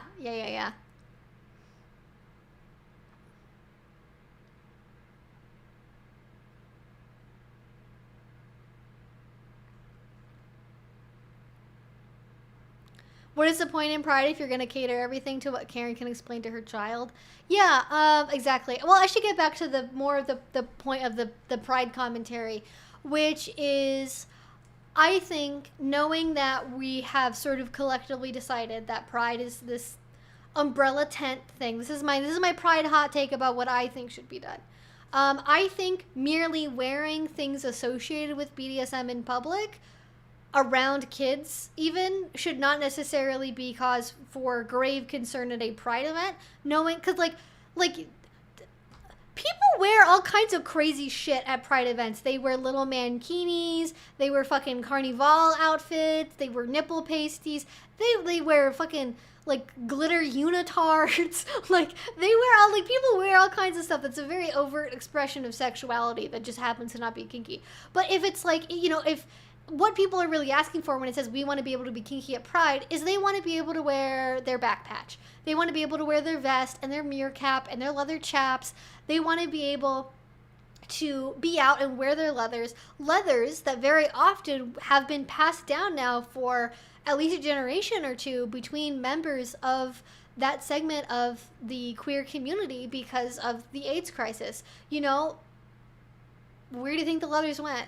Leathers are very oftentimes passed down between members of the community to younger members of the community. It's about also carrying that forward and representing that. And I think it's important to not erase that.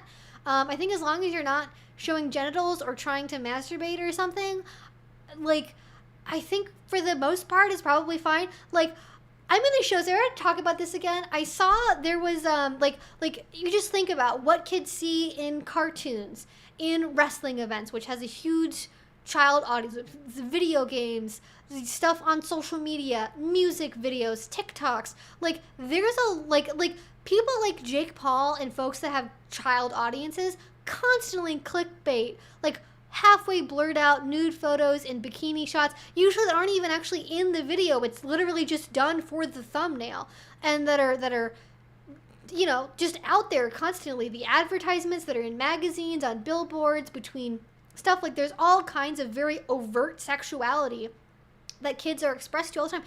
Even stuff that looks kind of like BDSM. Again, things like wrestling, things like, you know, video games, villains in movies. Like, there's lots of stuff that's like, oh, that definitely looks like kinky, and that involves like sort of the same level of like looks like it could be kinky as like what most people are going to be wearing to Pride.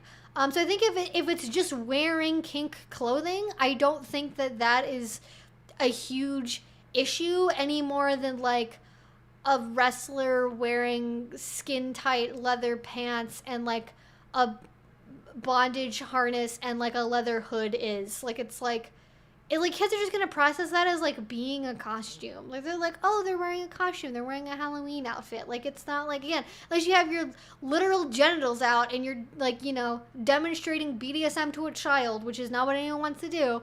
Like, then it's not really like not really anything else that parents don't have to deal with explaining in the rest of life. And also, if we're deciding that I think if it's just wearing clothing and like the genitals aren't exposed and blah blah blah, I think that should be fine for Pride. I think it makes sense to have, where it's possible based on the size and popularity of the event, to have separate spaces for like an adult family friendly event during the daytime, like the early afternoon, and have an evening event that is more explicitly adult and like party focused, where like the really like wild stuff comes out. But also, like, leather families have kids. Leather folks have kids. Like, they should also be allowed to go to Pride with their kids as well, and like wear their meerkat and wear their bat, like wear their vest. You know, I feel like that's just like, people are like, oh my god, kink at Pride means pissing on women in public and walking around a nude man on a leash by his balls, and it's like, nobody's doing that. Nobody wants that. And this is the thing, right? Most Pride events have some kind of dress code. Most Pride events have some kind of dress code at them. If it's in the dress code as allowable, maybe you should read the rules of the event before you attend it and know what you would potentially be exposing your child to based on the dress code of the event. And if you don't like the dress code, maybe participate in volunteering and organizing a bit more and having your voice heard about what you want to see at your local Pride events before you complain about other people that are following the rules. Because as long as somebody is following the rules and they are sticking by that and not trying to flout them, flout, is that the word? And not trying to go past them and get away with something, then I like. And again, I don't think that's really happening.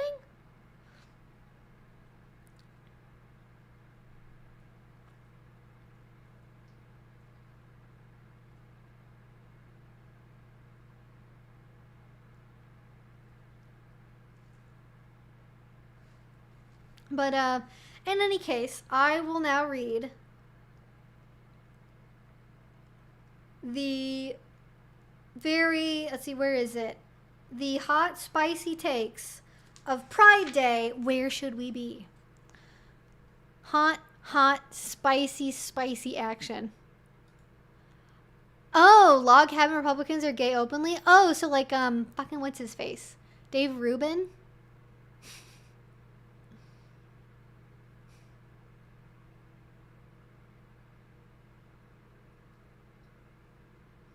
Is he Republican? I don't remember.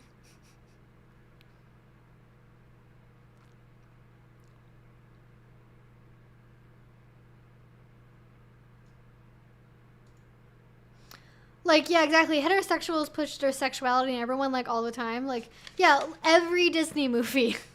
Every Disney movie. By the way, this is a complete total aside, but if you want to watch a fucking insane, hilarious erotic thriller movie, and you can rent it for like $4 on Amazon Prime, watch Killing Me Softly. It is a ride, especially with there's an unrated version that I think has more of the sex scenes in it, but the editing in it is just out of this world. The editing is just crazy, and it's a fun, entertaining ride. And it took me forever to remember what Killing Me Softly was, because I remembered the bondage scenes in it, and I kept looking for BDSM erotic thriller, and it never popped up.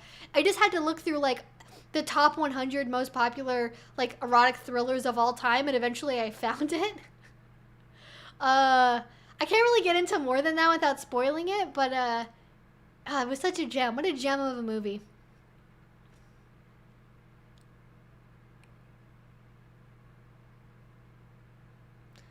Listen, we can't teach children about sex because then they might, like, this is the thing. This is the thing. I don't want to get too much into this because this gets into like really hot, super spicy, boiling hot take territory really quickly. But like, one of the things about sex education that's really important, and this is why part of the reason why very religious cults, for example, try to hide sex from, like, they either go two routes. Either they try to hide sex from kids entirely, or they normalize sex so much they don't realize like what it actually is, or like what it can do to your body, basically.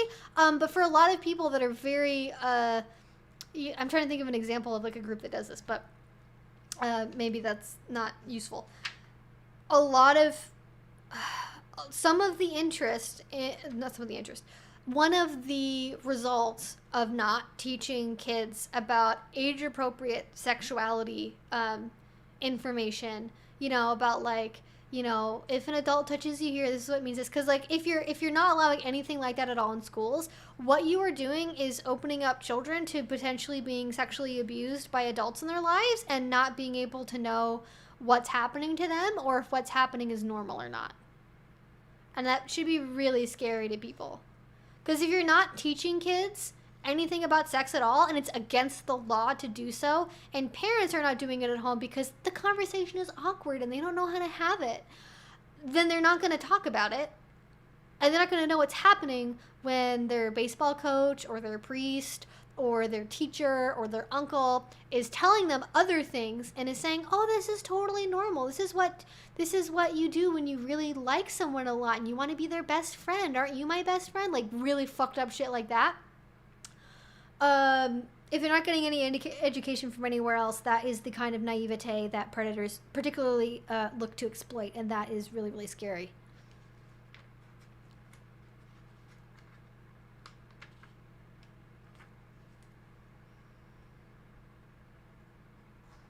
And also, like, kids go through, like, do people not realize, like, what age, like, girls start going through puberty?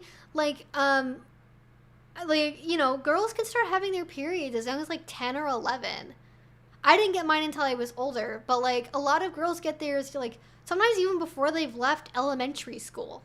And if you don't have any kind of sex ed, that means you don't have any opportunity to talk about what a vagina is or why there's blood on your pants. Like, you know, like, there's a lot of important stuff that's not just, like, the penis goes in vagina, you know? Like, there's a lot of information that's part of sex ed that most kids are not going to get taught outside of that context.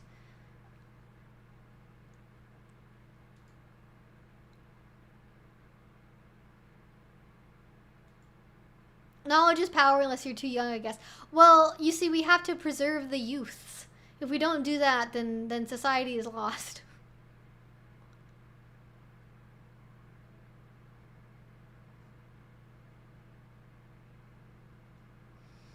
Yeah, it gets really messed up really quickly. You know, and also sometimes like kids just ask innocent questions. Like I had like a little cousin or something. I don't even remember. I had a really young family member once that just like randomly said when he was like 3 years old that he like wanted to marry a boy, and like, you know, it wasn't that big of a deal. But like, you know,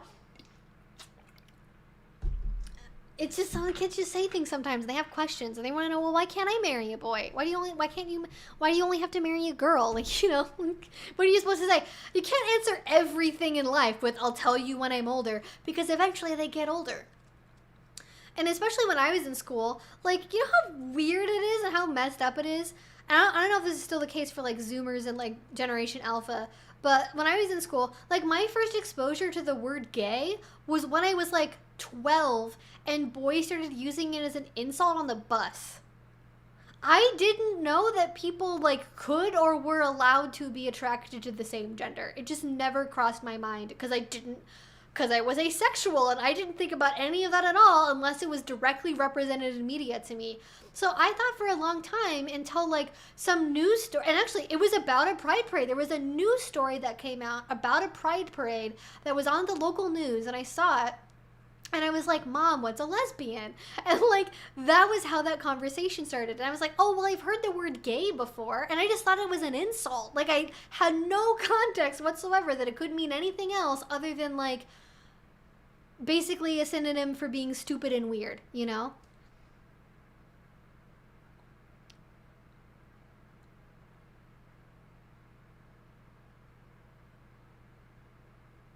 Yes, exactly. Like kids are exploring the like human sexuality is like part of the developmental process just as much as anything else is. And like kids are going to touch each other. They're going to explore their bodies. They're going to explore each other's bodies. It's how they learn about stuff.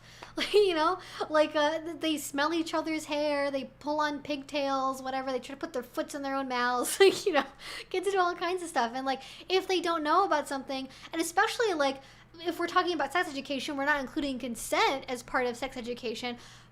Like, we teach kids about sharing. Like, how can a conversation about sharing, why can't that also include a conversation about consent? And, for example, there's a conversation I had on this channel a couple years ago now with a sex educator that also has her own children. And she was talking about how one of the things that she taught her kids is it's not don't hit someone because it's bad. It's don't hit your brother, don't hit someone because they don't want you to. And it's about establishing consent and establishing that you have to get permission from someone to do something to them. So that way there's not that potential for built-in like guilt and shame around like sadomasochistic desires, let's say, that develop when they're older. Because they weren't told their whole lives that hitting is bad, hitting is bad, hitting is bad. But the message they got instead was, don't do things that other people don't want you to do. Violating consent is bad. I think that's a much more well-rounded approach, I would say.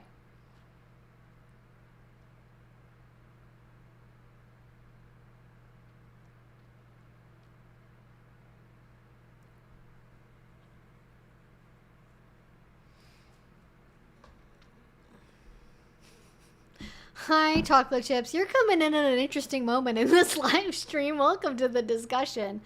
All right, well, we're running out of time here. So let me read Pride Day, Where Should We Be?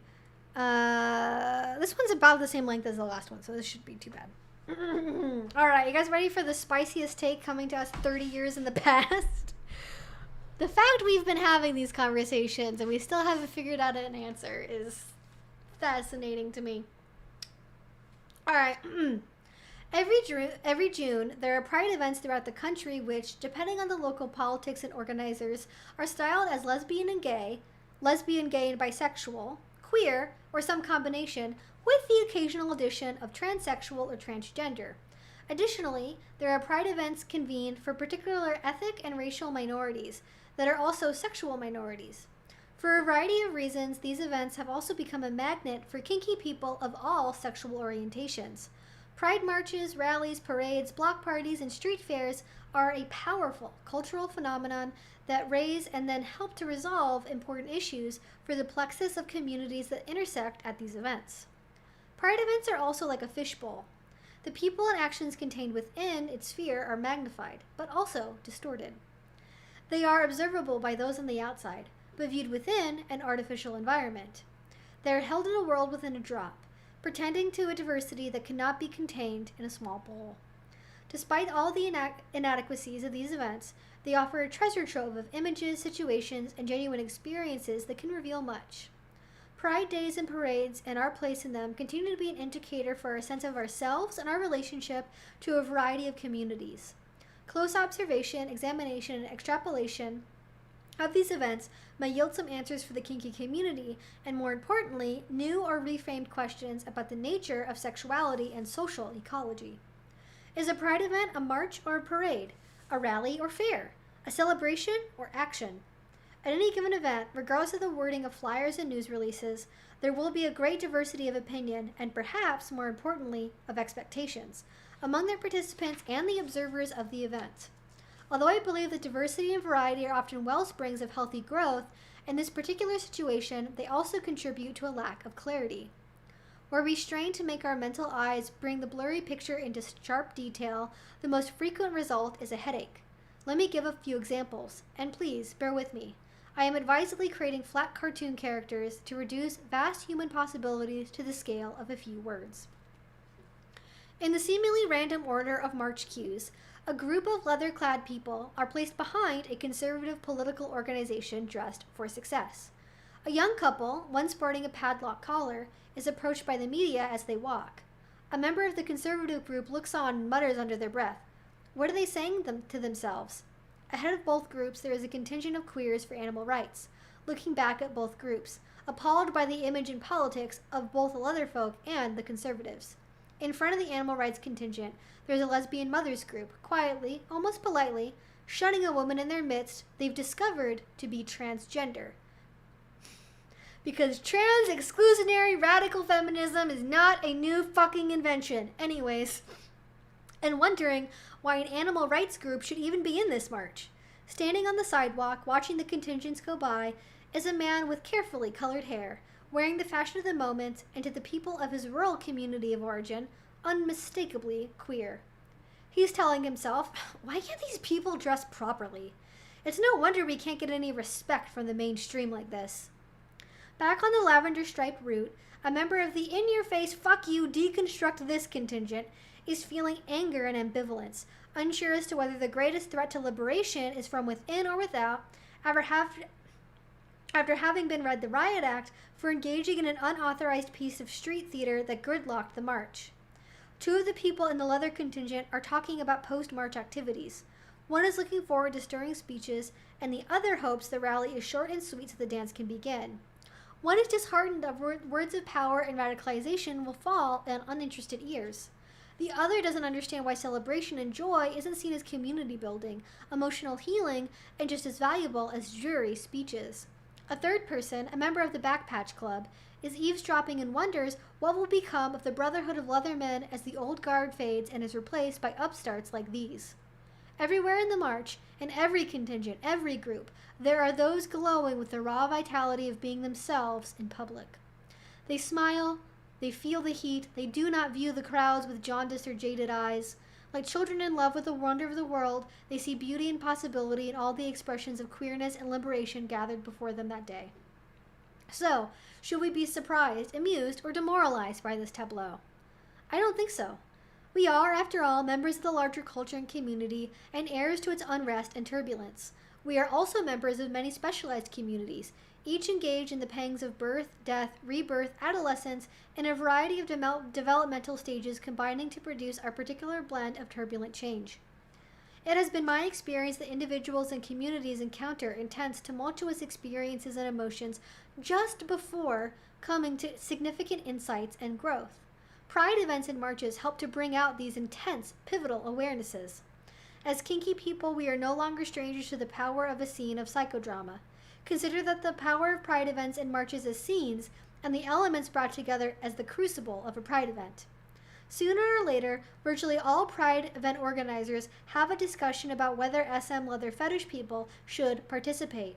In the most treacherous form, it becomes a question of damage control by limiting the visibility or the participation of, quote, kinky people. As unpleasant an experience as it is for all involved, I believe it is enlightening, especially for kinky people.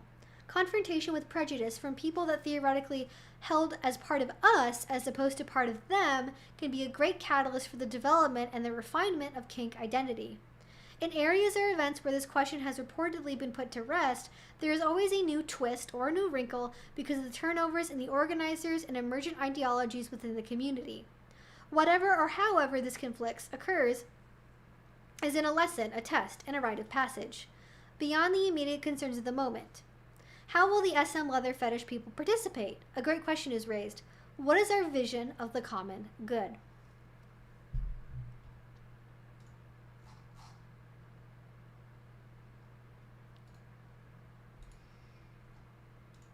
Hadn't gotten any yet today, so that's exciting.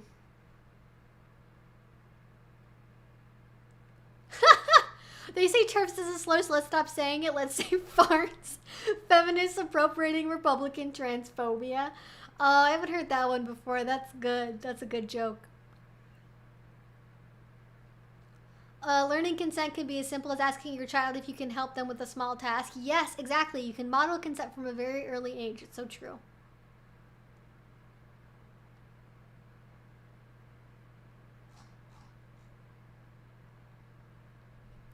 All right, let's get back to the story. All right, let's see. Where were we? Beyond the immediate concerns of the moment, how will the SM leather fetish people participate? A greater question is raised. What is our vision of the common good? As noted earlier, a good part of the confusion and antagonism at Pride events may be a matter of differing expectations, but it is the belief that there is, or that there should, be a common vision that causes most hardships. The belief in a self-evident common good or a common vision of liberation as a foundation for building community is about as productive as building on quickstand. We see different truths. It is the strident, don't they see, or how stupid, or worse yet, the they don't care, arising from this fallacious belief that engenders real obstacles to dialogue and peacemaking. It is true that there are many visions of liberation accepted or espoused by the particular communities or sets within those communities, but these are local visions, not regional or global, local in the sense of true for that locus of people. Vision is about place and space, and where we fix our gaze. Perhaps, if we can agree where to meet and what to look at, we can then begin to discuss what we see and what it means. In the meantime, when we are marching together, we should consider allowing our gaze and our eye for beauty to sweep from the person next to us to the furthest landmark on the horizon. Even before our eyes leaves the confines of the SM leather fetish contingent, the question of us and them arises, but in a different context. Who and what is us? Where are the boundaries? In matters of race, ethnicity, religion, etc., the markers for who is part of a community are fairly self-evident compared to the blur of the kink community that is yet to resolve into a detailed picture. As we march, do you feel identity with the people into SM and bondage, but not the fisters or uniform fetishists? Are the bear clubs part of the leather community if they have back patch clubs? How comfortable is a kinky person likely to be marching in the SM leather fetish contingent if they are not wearing any leather, a uniform, or other visible kinky apparel? As we march, does membership in a club or organization modify what us feels like? How does being unaffiliated or non-aligned flavor our responses? How do our various isms and phobias play into our perception and our definition of us? Not just our party line on what SM leather fetish should be. How do you feel about men, women, trans people, different races, ethnicities, faiths, different orientations, etc.? How many points of connection and commonality must there be between yourself and another person before they become actual rather than abstract parts of your community? Which differences block the consensus of community or veto the vote of personal inclusion? All of us are also diverse within the boundaries of our inner selves. I have always had a debate at each Pride event and march over which contingent I should march with. I suspect this is true for others as well. In the les-bi-gay community, the fact of split allegiances, perhaps better termed multiple allegiances, is constant. I know a woman who, at one march, had 4 separate contingents that she not only felt affinity for, but had helped to organize. In the end, she chose to march with the leather contingent, because on that given day, she felt more oppressed as a leather person than as a woman, as a person of color, or as a resident of a state under right-wing attack. On another day, she might have made a different choice. A Pride event, like a microcosm of the world, requires forced choices based on the limits of time and energy. The choice I usually make is to march wearing my leathers regardless of what contingent I've chosen. No matter which group you march with, you are still your identities, and a statement is made whether or not it is verbalized. When I march with political organizations wearing my leathers, I invariably have significant talks along the route, not all of them pleasant, with my non-leather colleagues. When a woman of color marches with a leather contingent, she is still a woman of color, with the full cultural impact that implies.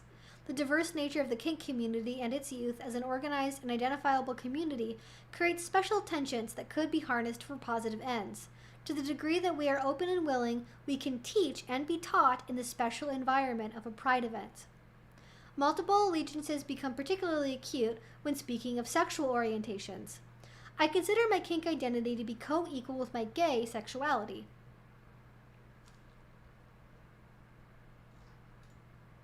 The book is Beneath the Skins by Iva Dominguez, The New Spirit of Politics of the Kink Community.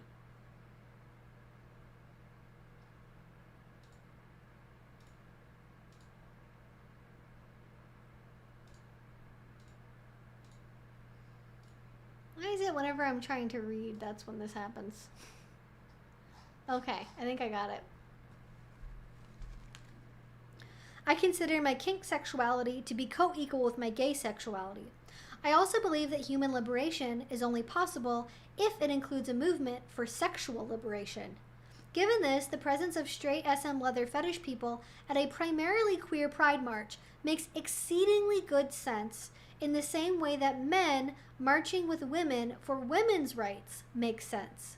It also makes sense because the lesbi gay, I'm so glad we have new words now. The lesbi gay kink community is at this time generally more organized and more out than the straight kink community. For straight kinky people who wish to be more public, pride events are one of the very few places available. I do not believe it is any accident that the SM leather fetish community is at the forefront of dialogues, controversies, and actions to bridge the gaps between so many communities. The lesbian gay community has taken the rainbow in many forms as one of its symbols to communicate diversity. Is not the kink community more diverse in that it includes the full span of the sexual orientation spectrum? Color, gender identity, class, the entire laundry list, and includes types and orders of sexual and affectational expression and orientation that are just now being conceptualized. So here we are, a rainbow of possibilities, now stretching from infrared to ultraviolet at a pride event. Why pride rather than some other concept?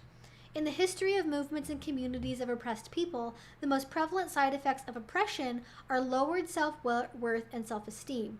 Motivation and power have their wellspring in honest pride and self-regard in both individuals and communities. The oppression, repression, and societal disapproval leveled at kink is monumental, so the process of coming out into kink is formidable. The development of pride in one's leather sexuality is usually a hard-fought struggle. So where else but a pride event should we be? What better to shed shame and claim power than in broad daylight? Most of us felt a thrill when we first donned our leathers, or went to our first play party or our first meeting. It's a heart-pounding, spine like a run on a xylophone tingling, butterflies in the stomach popping out of their cocoons thrill that isn't a once-in-a-lifetime thing, but repeats every time we really free ourselves. A thrill at pride events, telling me I'm loosed of my bindings, that the blood running on my back is a part of my soul that has been numbed. Pride marches are a confluence of many communities, a river fed by many streams and tributaries, funneled into the narrow confines of a street until they become the whitewater rapids that spill onto the delta of the rally before rejoining the sea of everyday life. Following the metaphor, you may find as you proceed through the march that you identify with the water in all its wildness, or you may be supporting structure of the raft, or the oar struggling for direction, or the focused knife-edge concentration of the pilot, or the laughter and bravado of the trusting passenger, the solid resistance of the stone in the stream bed. That experience, whether that of a pride event or the rapids, is never the same, always ephemeral, potentially life-changing. Like the river, pride events are more about the journey than they are about getting somewhere. What is accomplished is usually invisible within the participants' hearts, except for within the participants' hearts and minds. And like the river, these events work slowly to carve out a new landscape, a new place, a new vision. And that is the book. That is the book. Again, Beneath the Skins, The New Spirit and Politics of the Kink Community by Ivo Dominguez Jr. That is the name. I don't think they legally allow dogs to run as vice president. I would love it otherwise, though.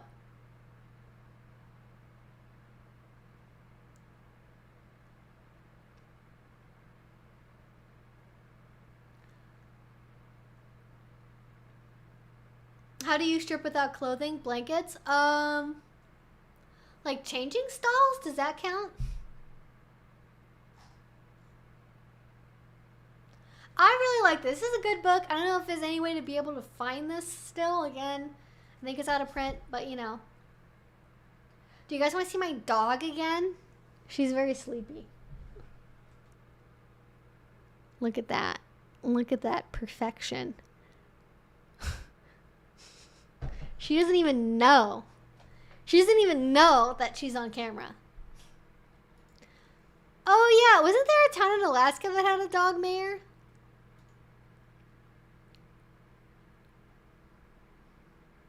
Wasn't that a fun time? Didn't we learn something today?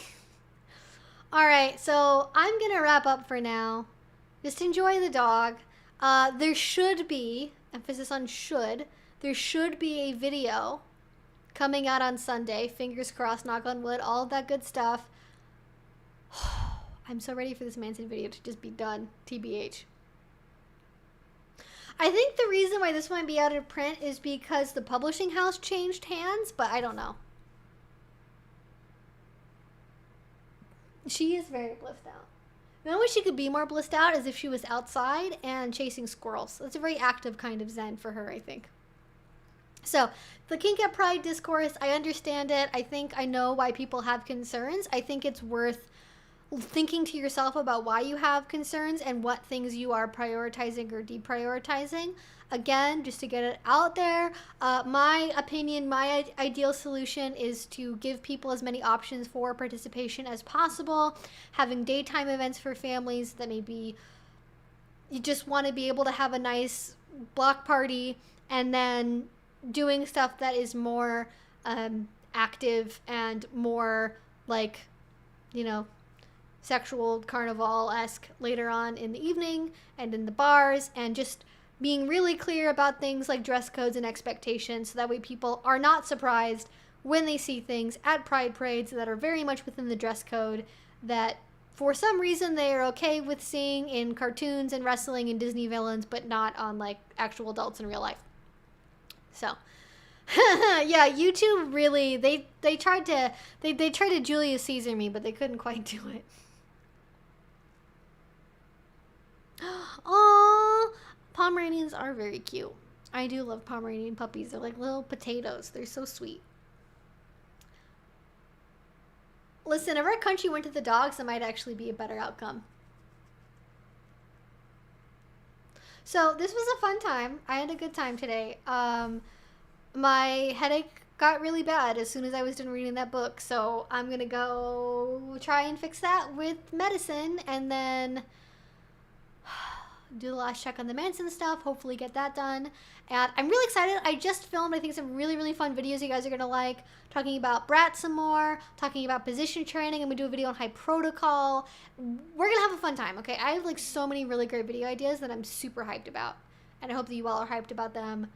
I'm loving it. I have filmed so much more than I've been editing. Like I'm like on the opposite part of my process than I try to be really ahead on editing, and like I have like 8 videos I filmed that well, more than that.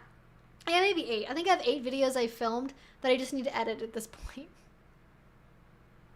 Fortunately, I don't have any Pedialyte, but I'll see if I have some like electrolyte beverages. I think I might have some electrolyte stuff. I need to check it out. All right. We are going to sleep. Are we done? Hi, sweetie. Hi. You want to come say hello to the people? I know, you're very sleepy. But I pick you up. Yes, I pick you up and I might take you. Yes. Say good night to the people.